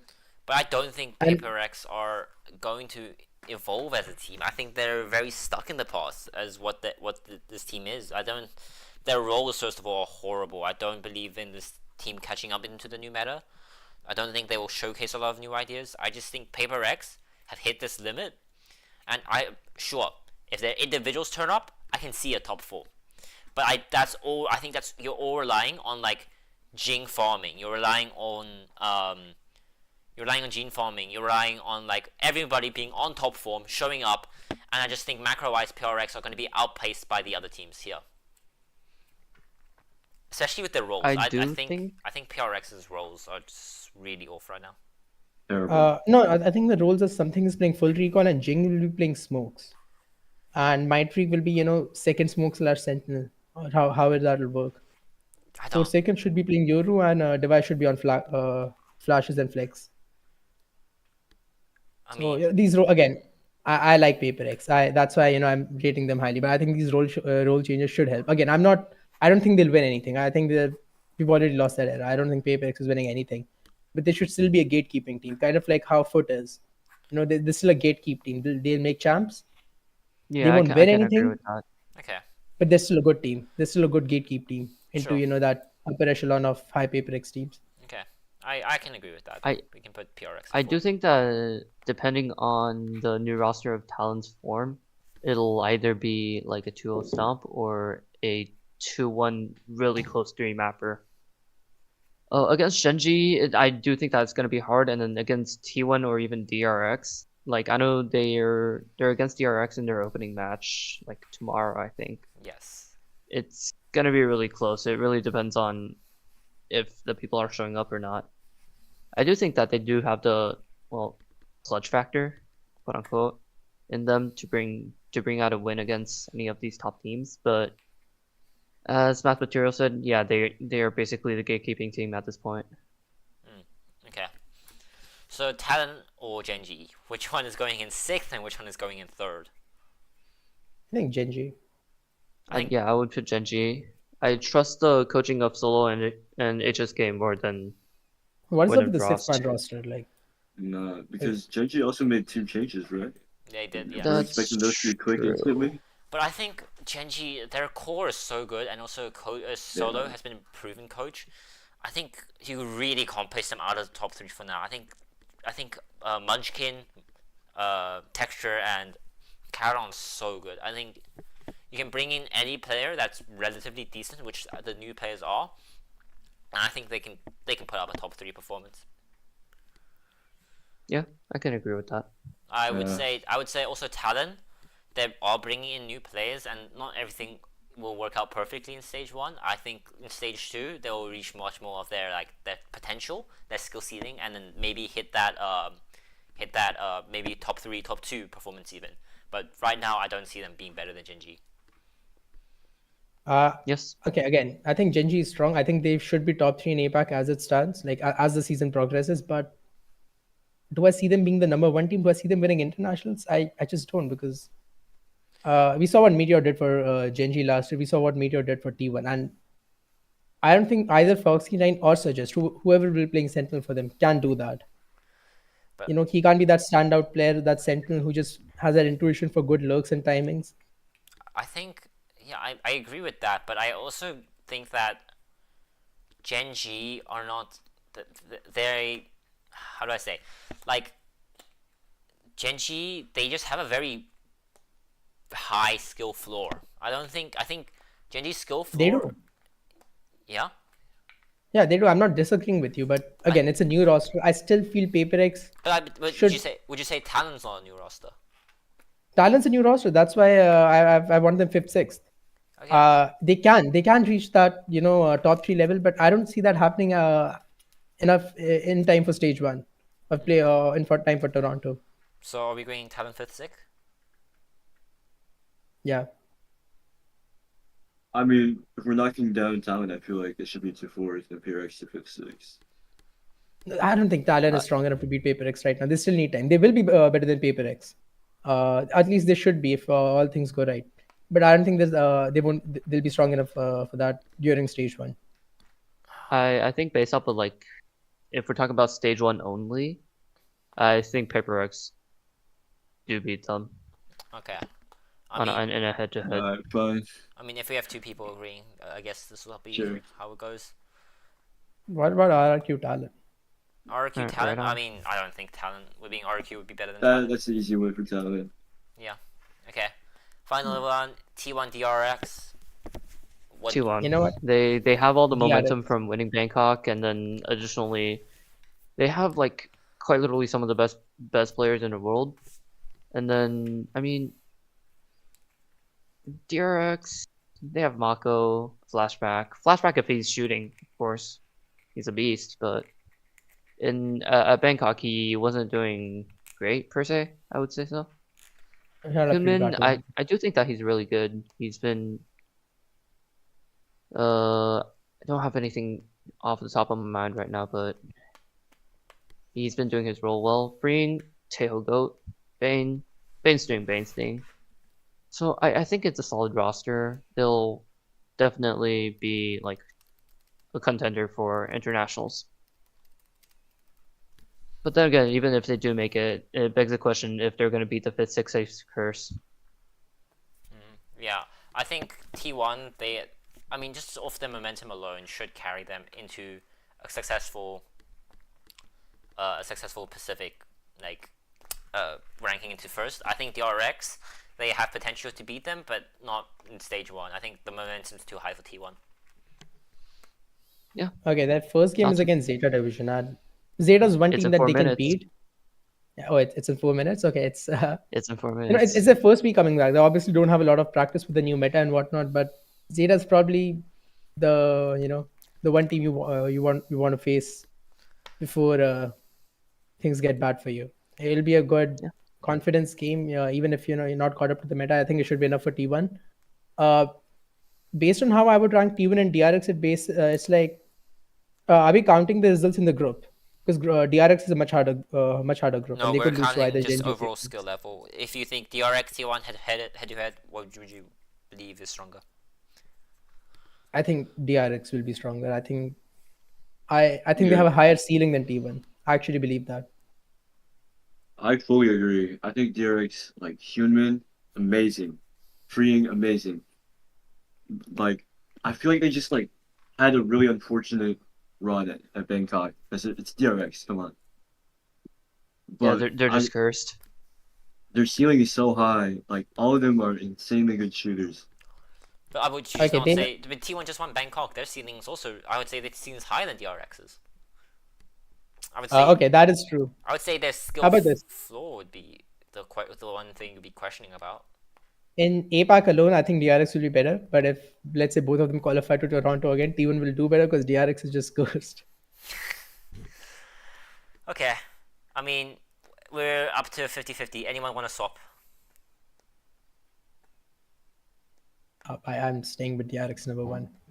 At DRX, 100%. Okay. I have 2-1. It's disrespectful as hell to the Bangkok winners, but I feel like DRX will definitely bounce back. I think they'll bounce back, but I think T1's skill ceiling is so high. I think they're going to come in, they're going to beat Zeta, they're going to be extra confident, as they were in Bangkok. I don't see them beating DRX. I mean, we can flip a coin on it, if you guys want. Sure. Alright, let's do it. Tails for T1. Tails to T1. Tails for T1. This one doesn't count, we'll do the next one. Oh, wow. Okay. 2 winners, Okay, let's alright. go. Doesn't Decide, matter. decide. Doesn't matter, it's fate. DRX over T1. Alright, Alright. I'll take it. We'll take it. So, Can I we make could one make more change? Telecom 3, but we'll take DRX. oh, you want to change anything? Yeah, go for it. Yeah, what about global above Nongshim after today's game? I wouldn't have done that before, not before, but my stocks on global have gone higher. I'd put them above both Nongshim and RRQ if possible. Oh, I don't. I'm not sure biased, I about promise. not It was sure. after it was just after today's game. I'm not sure about I that. do think that RRQ still absolutely stomp on GE though. However, I do think that I don't think it they might will. be. It really depends on Patrick Wu. I do think so. Okay. Crystal shooting, Kalias is pulling 3Ks out of his ass. Poppy's doing Poppy things. He's just the GOAT. I mean, Udotan, well, I was watching earlier when you guys were doing EMEA. I didn't really see that much like pop-off factor from him, but I do think that He got that 3K to he's save the still round there. on Pearl. Yeah, Okay. yeah. Then So I mean, I don't think we should move him. Anyone else agree with global higher? I personally I think this is good. Okay. It should stay. Then I guess that's majority then. Okay. Okay. We're only covering 2 Pacific matches this week, just for notification. But yeah, the first one will be Team Secret versus Zeta, which we have only me going Zeta. Wait, what? I think I went Zeta. Wait, what? Did you go Zeta as well? Yeah. Oh, okay, my bad. Well, then we have 2 Zeta people and then 2 Secret people. Anyone wanna give insights? Wait, you went Zeta? I went Zeta and Math Material went Zeta. Didn't you say Zeta was easily 12? I did say that, but I think that okay, listen, I did say that, but I think Okay. Zeta will. First of all, I'm a fan of the roster in general, and I think Team Okay. Secret, they just play so inconsistently in my mind that I think the Zeta can upset here, because I have Secret in 11th as well. I don't have Secret as a really good team. I think Secret have a very high skill ceiling, but also a very, very low skill floor. I think their skill floor is lower than Zeta's, and I think Zeta can sneak a win. I would say Zeta have a 40% chance to win, which is why I picked them. Really? I think Zeta, it'll be a one-sided stomp from Zeta's part. One-sided. One-sided Whoa. stomp. Oh, I okay. feel like Team Secret has a bunch of shooters. I feel like this is easily just an out aim. Listen, they should free my boy NB. They should get rid of Jeremy. Okay, first of all, Jeremy versus Depp. I don't even know why people debate that. Depp is so much better than Jeremy. Like, it's not even close. He's a much smarter duelist, plays with the team much better. I just don't see it. I don't see Team Secret beating Jeremy. I think they have beat them on a fundamental level. They trade better, they play better, they play like mini crew. I've said this before. I think Zeta beats crew here. Not crew, Team Secret here. What would your Again, percentage be? 70-30. Actually, no, 60-40. I think I'm being too harsh. 60-40. Okay. Well, Saber, you want to take this or do you want me to start? You can go. Alright, so fundamentally, sure, that might be better than Jeremy. I'll give you that. But like, we got MV, Wilderu, 2G, not too sure about him. He's kind of just, in a sense, kind of there. I'm not too sure about the Zeta roster, except for Depp and Sugar Zero. They're proven players in Oh, actually, Japanese can I Valorant. add something? As for the other 3, yeah, sure, go for it. As for the Zeta players, one player you should look out for. I think if I had to, he's my best upcoming player in APAC right now, and that is Sota. Actually, I'll put him below Kushi, but Sota, I think, is the second best Japanese player, is right behind me. He's insanely good. His aim is crispy. He's again, he needs to work on his lurk timings a bit more. Like, he's willing to take the fights, but it's not like at that high level. But with experience, with more scrims, with more games, it should obviously improve. I think Sota is really good, and we shouldn't count him out. I mean, sure, I'll give you that, but I do think that experience-wise, Team Secret still clears. So Micro, yeah, if that I were do the think case, so. they should have won against what do you call Talon last year, but they lost. Secret? yeah, but Yeah, I would think that's more into Secrets. I think Talon were pretty good last year when they brought in Primi. I think Primi. yeah, they were good, but I think Primi doesn't show that. I mean, talent as a whole, their roster wasn't that rookie except for Primi, and Primi did not show any of that nerves as a new team. I think. Yeah, I mean, And like then he had no. additionally, matter, if you really want to bring in like Champs 2024 Pacific Stage 2 last year, when Talon beat Team Secret 2-0, both maps were 11-13. It was a close game. It could have gone both ways. So And listen, Team Secret could have won Abyss if Jeremy didn't fall off the map like an idiot. yeah, that's true. I'll give you that. But I still do think that it is going to be a pretty one-sided game towards Secret. Yeah, I if it's think gonna be the- one-sided and at I- all, it's gonna be towards Team Secret. I would tend to agree, but yeah. I mean, okay. I think we said our 2 cents on that, and we can move on to the next game. Yep. So this is actually the final game we're talking about today. We will be talking about the other ones, I believe, in the next podcast. But so yeah, this one is T1 versus Nongshin, which we have T1 guarantee.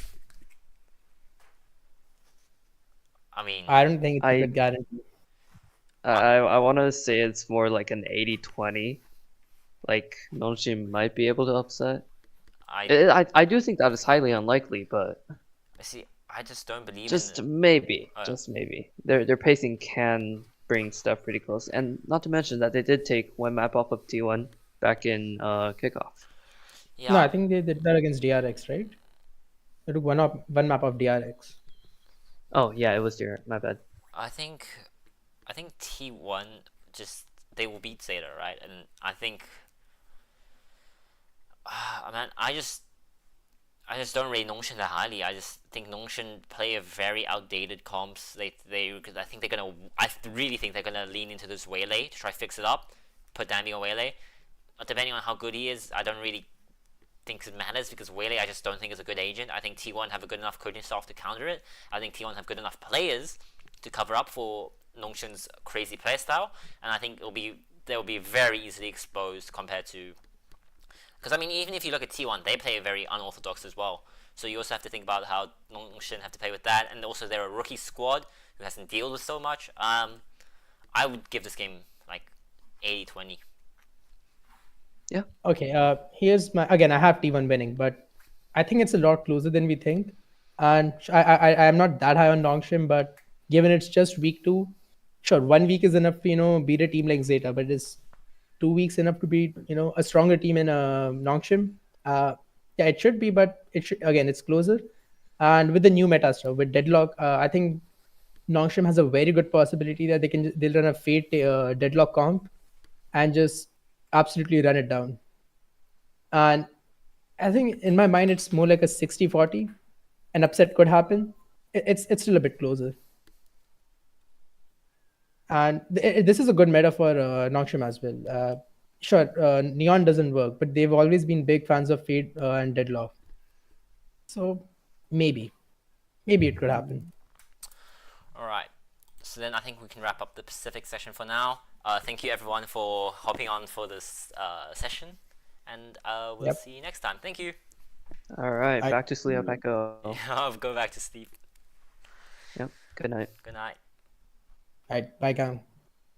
Okay, so next we're going to be talking about the Chinese, the American region. Yeah, we're going to have people fill in. Just give me a second to fix everything up because there's been a few complications today.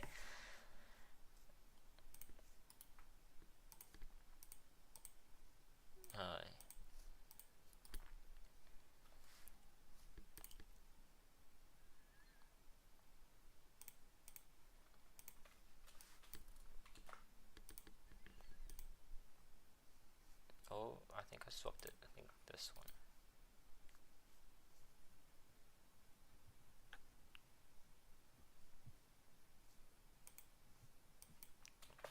Yeah, wait, I've swapped it here.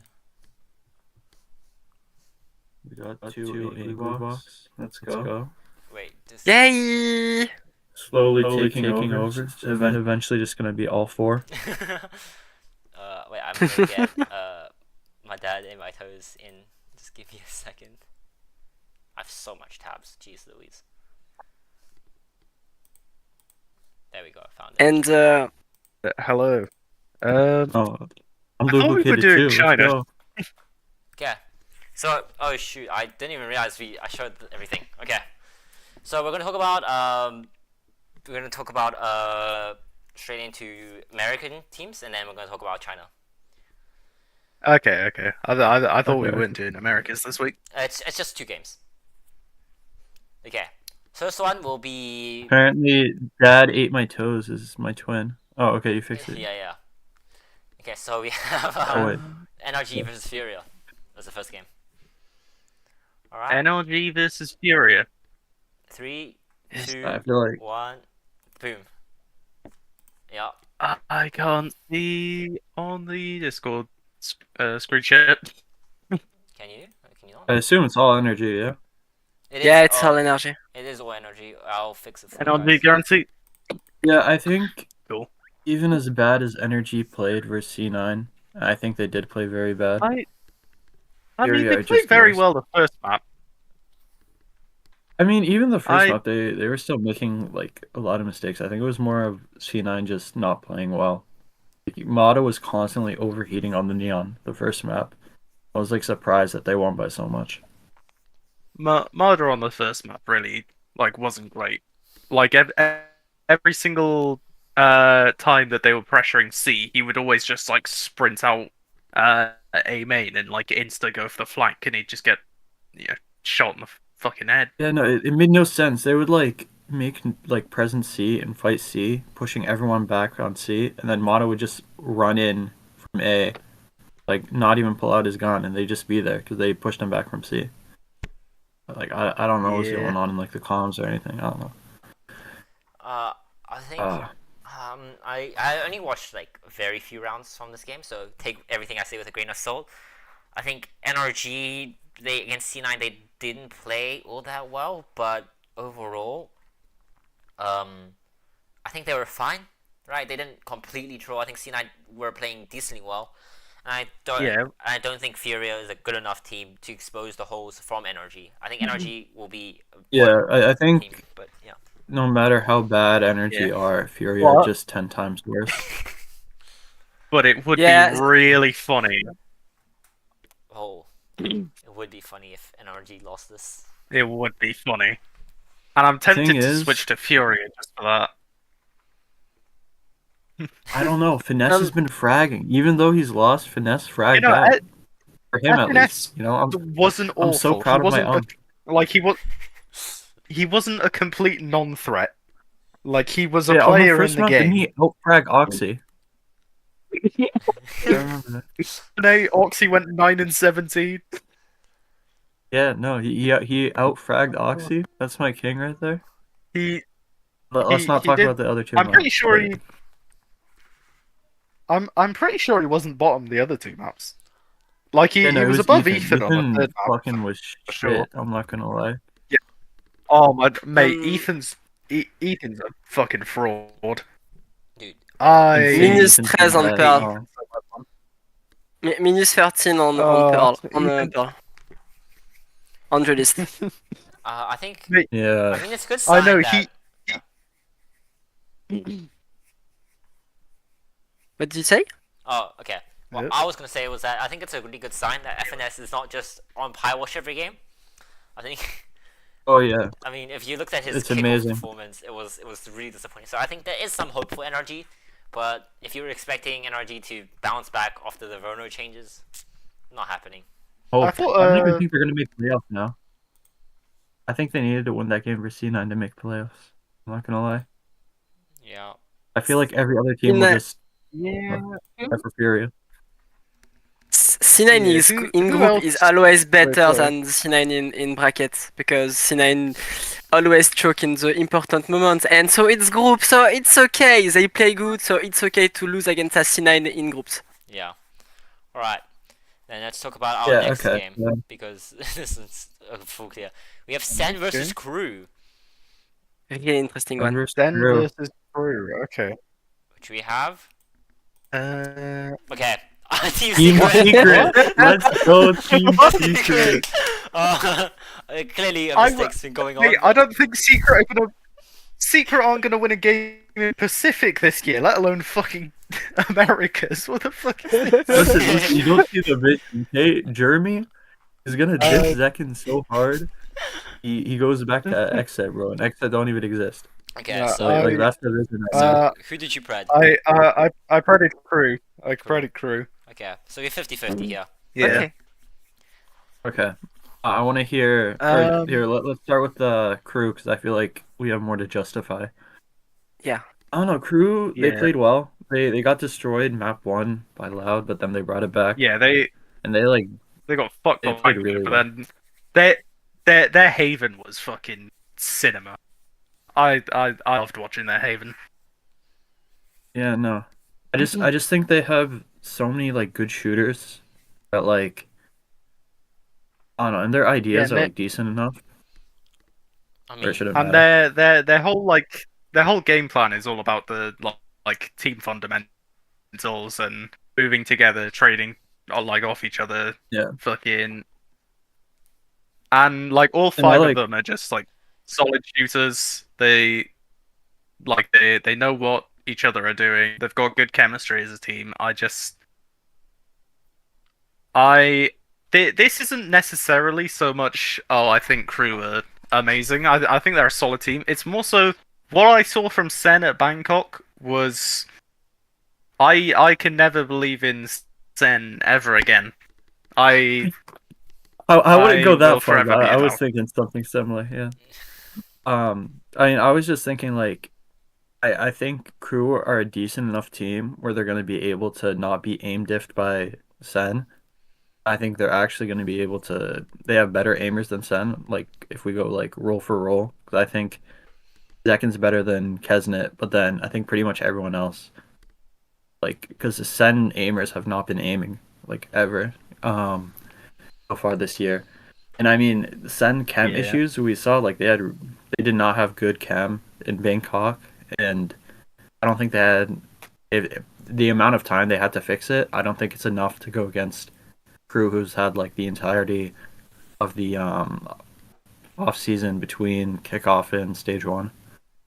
I don't know. I want to defend Sentinels, not because Sentinel is an amazing team that will crush everyone, but with because of the scenario of last BO Crew versus Loud.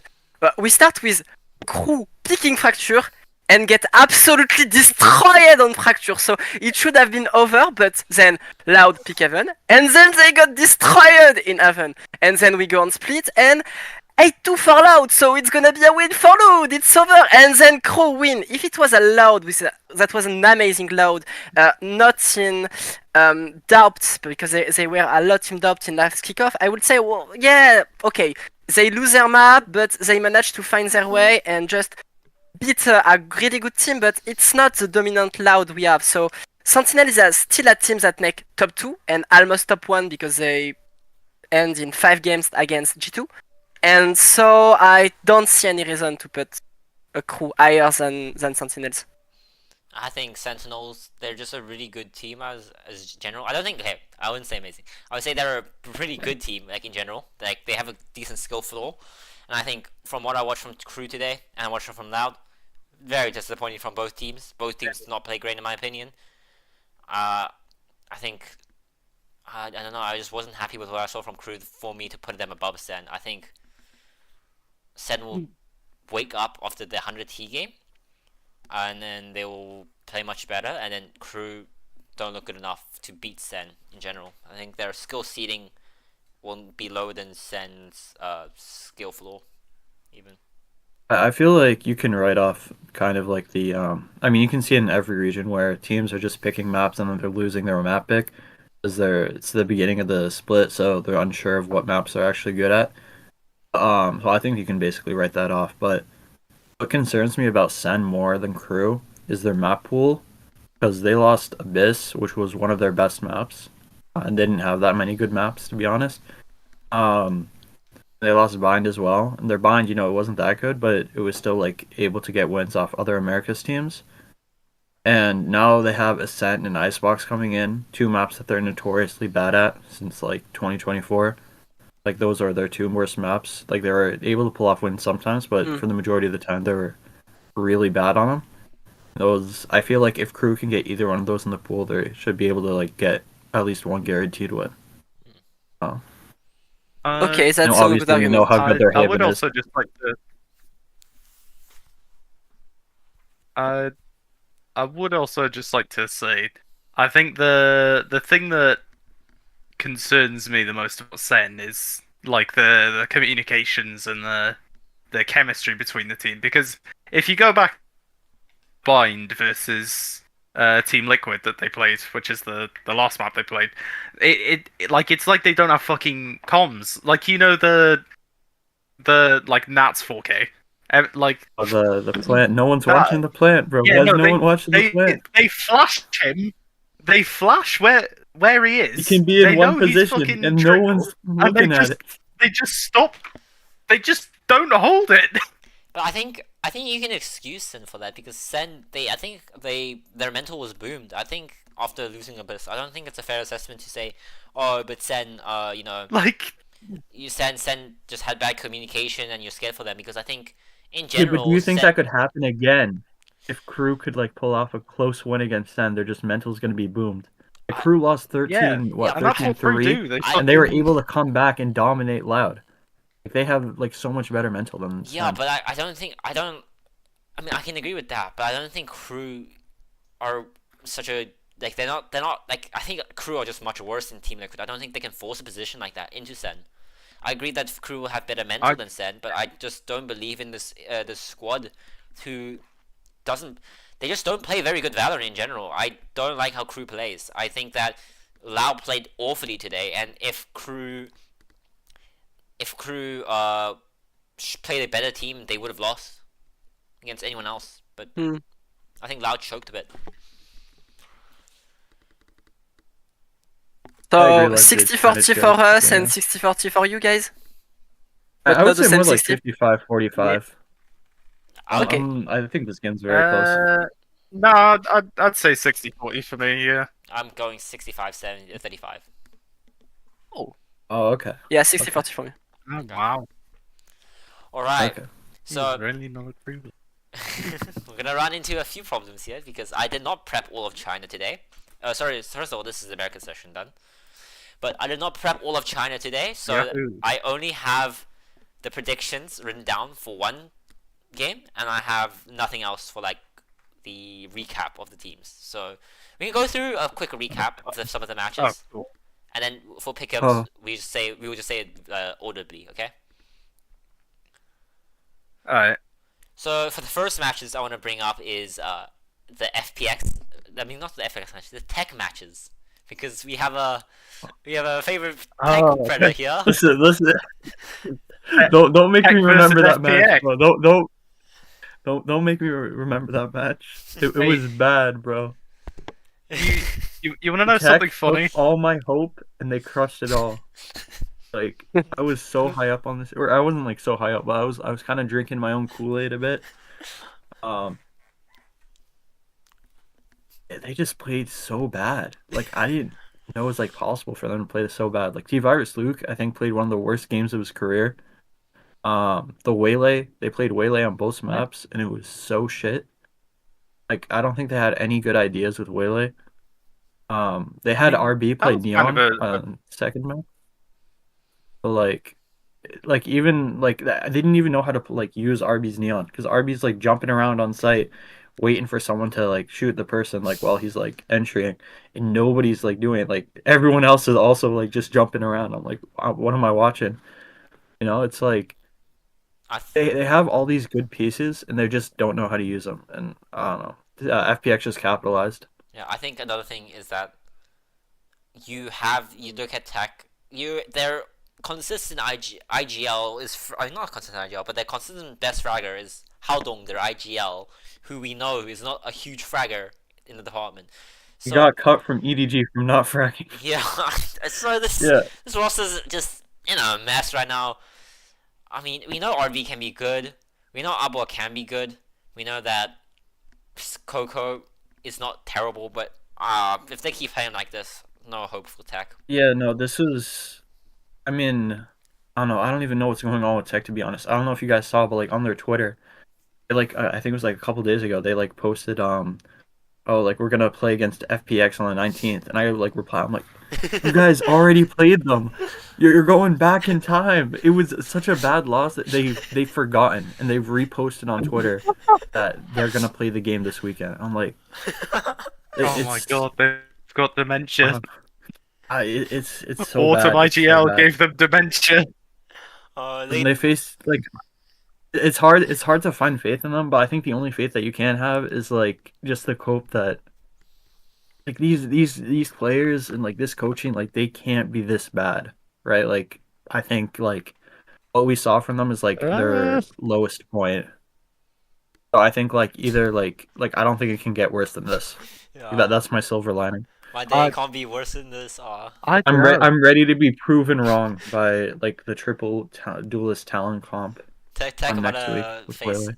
face AG and then drop four rounds. Yeah. Oh god. I mean, they face DRG next, right? Now They that face- would be really funny. Tech do face DRG next, yes. Yeah, they're gonna get fucking stomped. Okay. On the other side of things, though, let's I talk quite liked what I FPX. saw from FPX. Yeah. FPX played great. Autumn can't mid round.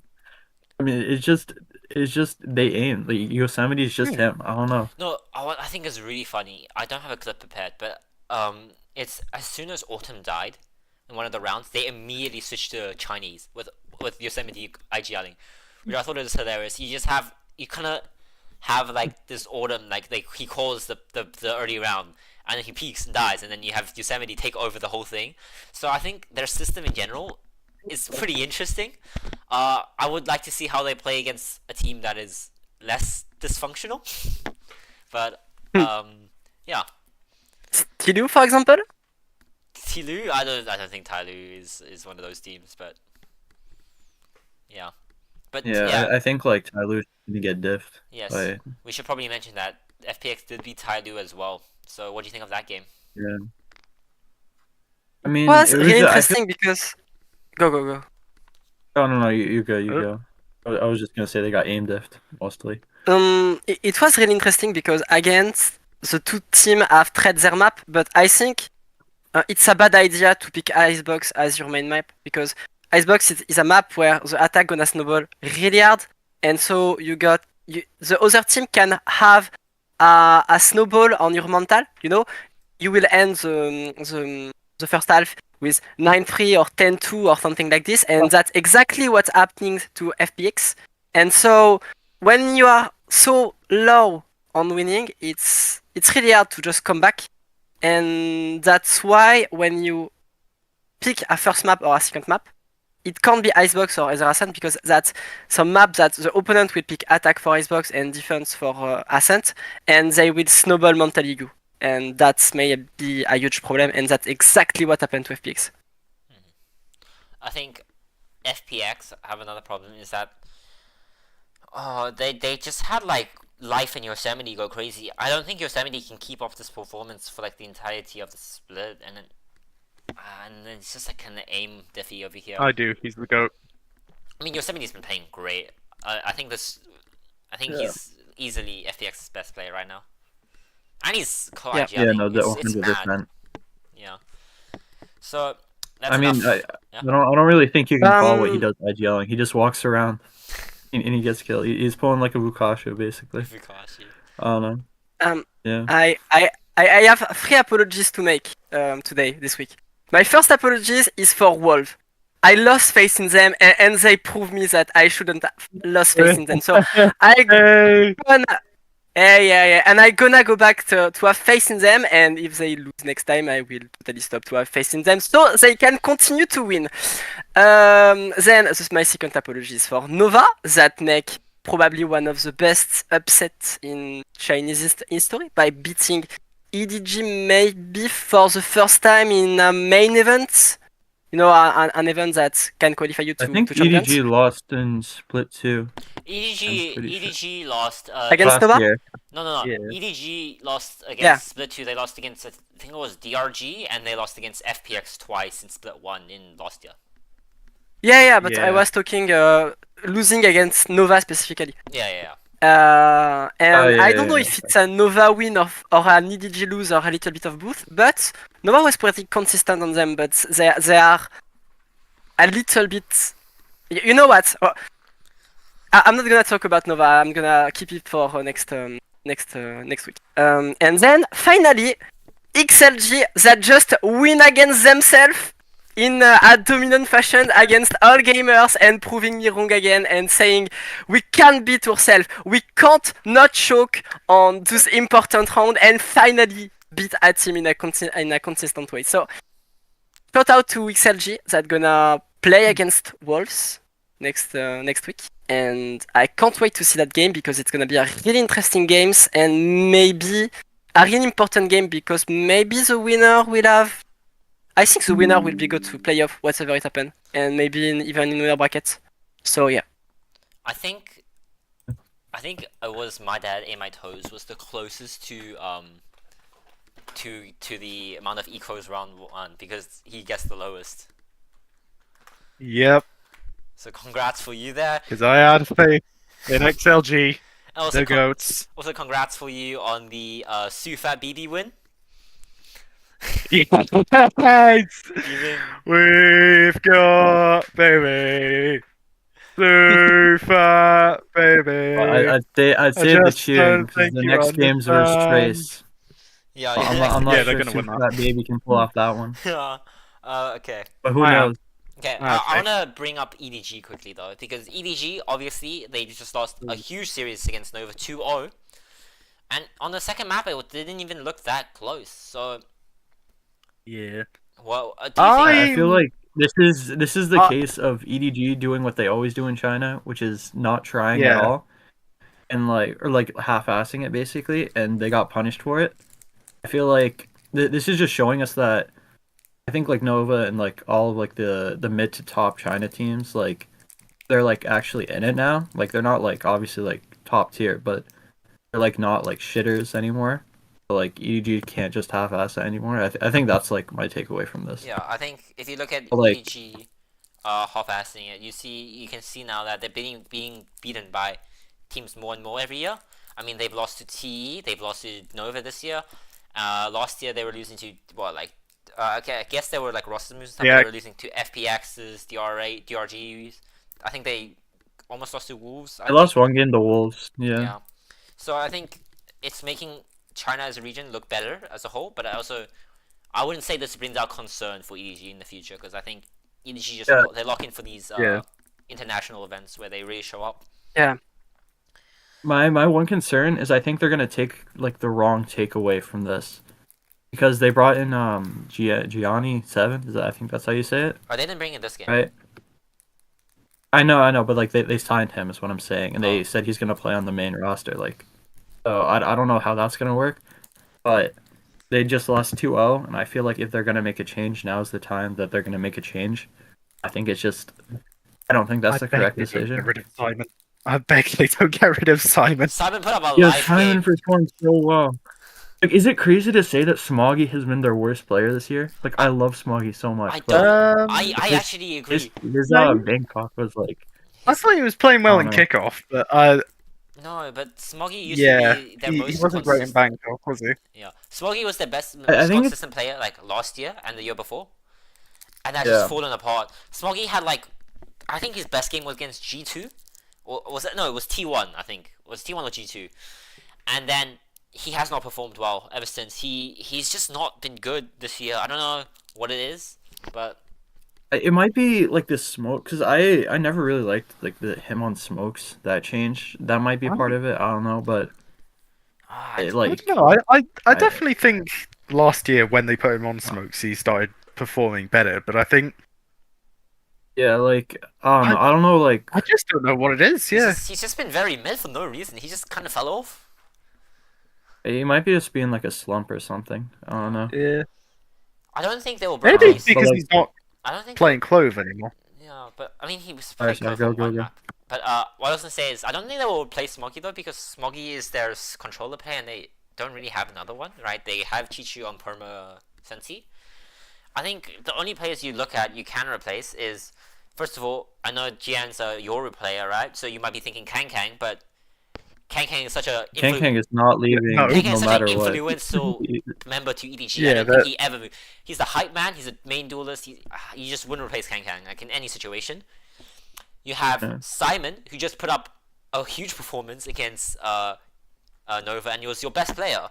So you probably don't want to replace him, and he's a big reason why you won champs. And then you look at Nobody, who's at IGL, and Chichu just was amazing at Bangkok. So you don't really have a player to replace on EDG, I would say. I have Yeah, like I- doom feeling in me. They're gonna replace Nobody, and then they're gonna make Chichu IGL. That's my doom feeling right If now. they do that, I don't think they'd do that. I think they're going to look to replace Simon, which I also hate. Yeah, I think Those even are- though like, Simon really overperformed, the much. most likely thing is they're gonna replace him. Yeah. Yeah. Please, no change. They won last champions. They went third in last Masters. They don't need a change. And no scapegoat culture, please. No scapegoat culture. I agree, but I think they're gonna make a change. That's why I'm scared. I don't trust them to not make a change. Yeah. I see. I understand. So, Maybe let's talk about the 4 next game before we stop. Yeah. let's talk about the next few games. Yeah. So, Can you show them, Nat? I send you a Wikipedia's link so you can show the 4 next game. okay, I got you. Wait. Woo! Look.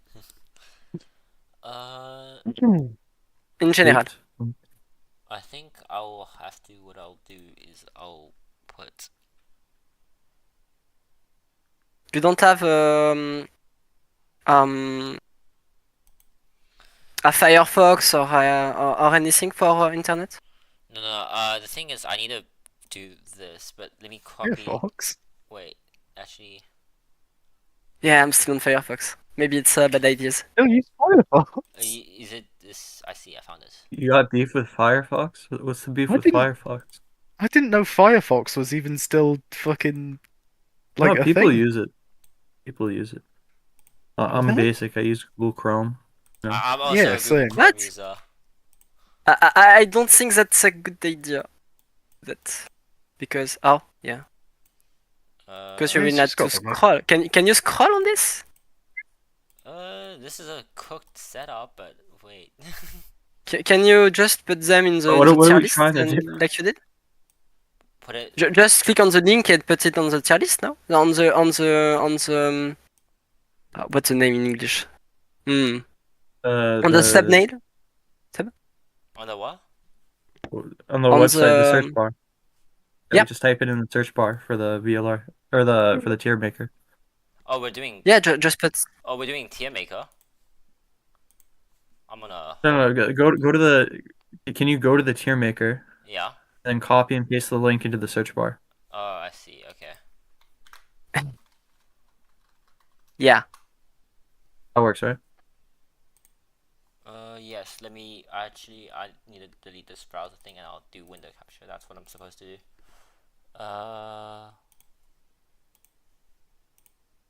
It's. You had me stress, and I forgot the name of it too. Oh. Perfect. Okay. I'll make this. So. I'll make this slightly. What am I downsizing? What the fuck? Just scroll. I As long think as you're you good. I add think you're the- good. You know what? Yeah. We're gonna put it in the middle of the screen. Yep. You won't be seeing anyone. Sag. Cool. It's That's cooked. fine. Alright. Okay.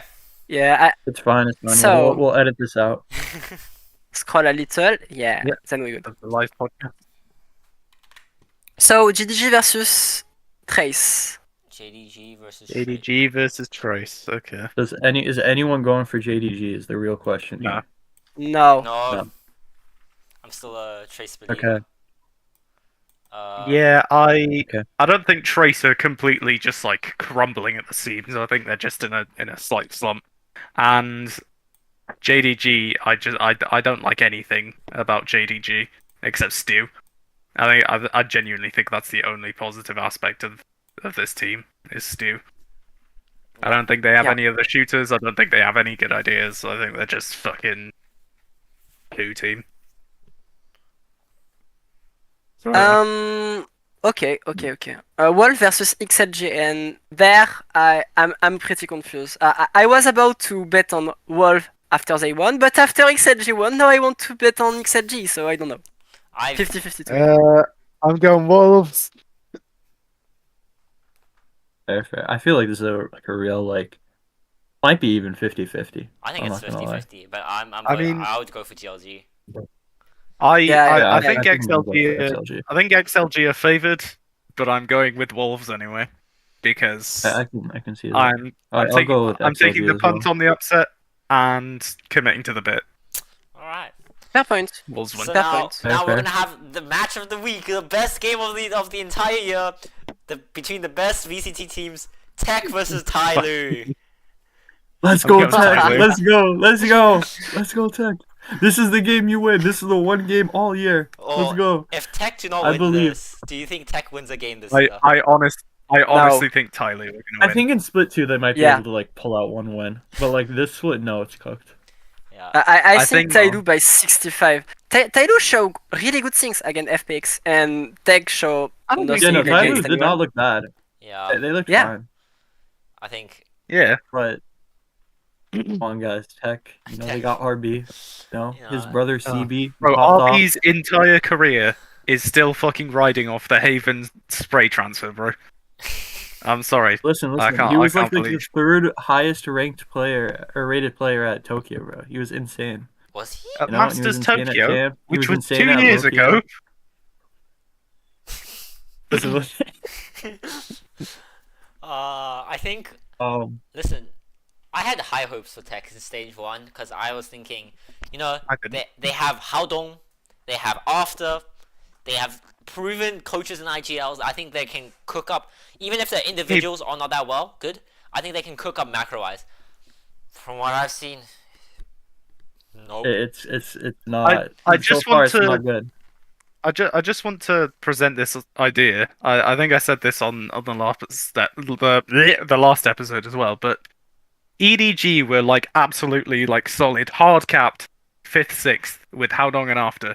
They get rid of Haodong from the IGL role, they immediately win champs. They get rid of After, they continue to fucking go on and get 3rd at a Masters. I don't have faith in either of them. Yeah, I mean, it's just Yeah. rough. Yeah. Okay, It's Anyways, moving on. moving on. My This game. mental health Right. can only take so much. Okay, we have. DLG, EDG. Oh, this is an interesting one because I would say a week ago Yeah. we would have gone EDG full clear, right? Yeah, last week I would have just said EDG. I think I have more faith in EDG, because I think they lost to Nova, awakened them, and now they'll be actually trying in this game. Yeah. I Plus, don't know. I feel like that's the vibe I'm gonna get. I feel like DRG is the exact kind of team that EDG just feasts on because they're they're a very disconnected team. It's just Vukashu slow walk around and shoot people in the face and just Let's be honest. How many members of EDG is Vukashu better than? We just 2 definitely, and then yeah. there's an argument for 3. Yeah. I mean, you would. I mean, You would. if nobody has one of his random pop off games, he's not better than nobody then. You know, he's not better than Kank. If He's not better Simon than plays like he Q2. did versus fucking If Simon plays like he did, if Smoggy finds he's his not better than any of them. glory. Yeah, exactly. Their whole win condition is just Vukashu go kill, Yeah, and I don't and- think that's happening for and- half the team. No matter how good you think Vukashu is, you should just think Chichu's better. So and Kango, yeah, I mean, who's going to be the guy fucking running at him on attack. Yeah. We're saying this, and it's just gonna end up Vukashu and Chichu just walking around killing the entire team, and it just ends in a 1v1 every round. Yeah. That's how it's gonna go. But I think if EDG bring in Jenny or whatever his name is, I think they'll lose. Gianni, maybe. Gianni. Oh yeah, no, 7? that I have no clue. Gianni 7. Well, whoever it is, I think if they bring him in, they're in for a rude loss. I don't believe in this guy. He isn't mechanically, he isn't insane. If you look at his stuff, he's just an okay player. I'll honestly say his mechanics are similar to Simon, but he's more consistent, if that makes sense. Like base Simon. Yeah. Okay. Okay. I Anyway, think the EDG is a team that need a consistent kick in the ass, because if they don't, they start to play bad, and that may be exactly what happened to Nova. So maybe Nova has kicked their ass Inus greatly, so now EDG are awakened, looking, and will just roll over the edge. But yeah, I think it's gonna be fine for EDG if Nova kicked Inus strongly. Okay. So I yeah. agree. Let's Yeah. go to Nova versus FPX then. Oh, Isn't I it think interesting, no. We don't have to do them because we're gonna have a next show last week, so maybe we can do it next I week. see. Okay. So I mean, Well, should we do the two that we haven't done that haven't played yet? Tech and DRG and BLG JDG. I play tomorrow. we could do. We did it last we did last week. last. We did last Oh, week. did we? Very Yeah. smart. Oh, okay. Yeah. Yeah. Okay. Gotcha. So then, I think Okay. honestly, this will wrap it up. This is a very Yeah. messy episode in general, but I think that's because of. Yeah. We do the clip of the week. Oh wait, we week. need to do thread of the week. Oh, yeah. Thread of the week. The thread of the Right. week. Yeah. You see, I remembered. Oh my That's god, the last- I almost missed it twice. Thank you. Yeah, don't worry. This is all gonna be edited out, so no one's Alright. gonna see this anyway. So So let me pull that up. Yeah. So it should be like this, and okay, it's cooked. It's a cooked setup, but here we are. So thread of the week. This week is Oh. I don't even have it on We're here. leaking all the I'm official docs. scrolling. God, Yeah, listen. this is so Listen, scuffed. it's been very scuffed, okay? I don't even have it on this account. Can someone send me the link, perhaps? Perchance? what it is. I don't even know what I this don't part even of the know what week it is. was. It's the Seychelles flag one. I can actually just open it on Discord, I believe. Sorry, Seychelles. Sorry, I don't Yeah, know like I don't the actually know the country. country, but yeah. Well, you don't know the country of Seychelles? Is that Shameful. how you pronounce it? Seychelles. Yeah, it's Seychelles. Seychelles. Yeah. First, the Brit knows how to pronounce it, man. They probably colonized it. I don't know. Whoa. Did you guys colonize it? I don't know. Possibly, but Okay. I think it might have been. No, I think it was a French colony. It's the Okay. French. So, Ingeborg, defend yourself. right. So. Les Seychelles. Okay. Well, we have the No Seychelles flag thread of winning last week, actually. And what happened was that basically Cloudberry over here made a post about Seychelles flag asking why. Wait, how do you pronounce it? Seychelles? Seychelles. Seychelles. Yeah, Seychelles. Seychelles. Seychelles. So, You don't pronounce the S, you don't pronounce the Y, and you go just Seychelles. Seychelles. Okay. Well, the Seychelles flag, because it wasn't on VLR and it was connected to like just a deeper story to Cloudberry, and what happened was that the whole VLR community basically spammed to get this thread to get this flag on, and after 4 whole days, we got Enigma to actually say okay. And now Seychelles is on as an official flag that you can pick, and it has been chosen by many people to run this flag. And I just think, Nice flag. yeah, I mean it's just a very impactful thread, right? It actually changed VLR for like a little bit. Yeah. And it's we need more probably the threads like biggest these. win Seychelles has ever had in the past like 20 years as a country. Yeah. I mean, Probably what have true. Seychelles? Like, no offense to any Seychellian people, but like, what I have they don't done? know. Yeah, not something I'm too familiar with, not with my background, but yeah, I mean, W to them, I guess. Good for them. Good for them. They're finally able to represent on VLR. Yeah. All right. Far Island, isolated island, and now they represent, I think, the entire LGBT community in VLR. So shout out to them. Oh, that's cool. Yeah. Oh, really? I did not know that. Yeah. Oh, that's nice. Anyways, No, it's because their flag is a little bit like a rainbow, so I think it's one of the reasons that they're popular. I think. Oh. Oh, yeah. Oh, that makes sense. So like Cloudberry and them and what's his name? Nyan. Yeah. Nixo. I don't know God. what of his name, but yeah. Anyways, so this episode was really scuffed. Understand that there was a lot of preparation that was needed. No to be done. one watched it. No one watched it. We're gonna edit it out. We're gonna make it real nice for the Yeah, video. yeah. Don't worry. When the video comes out, it will be very nice. Okay. But yeah, it was a pretty messy episode. It's just probably organizing. Yeah. Like 16 people was pretty difficult. So yeah. And we didn't even put Good job. heretics You did a first good in job. the EMEA section. So honestly, shameful. Oh no, the power ranking for Pacific. Oh my god. Oh, I don't usually have beef with people, but what the fuck was those takes? Also, why was why BBL ninth? Why was BBL ninth? Listen, why why was DBL 9? I don't Why know, was bro. why was DFM rated below Zeta at one point? Dude, Why? I have no clue what was going on at one point. Oh my gosh, this is a chaotic one. Why is PaperX fourth? Like what?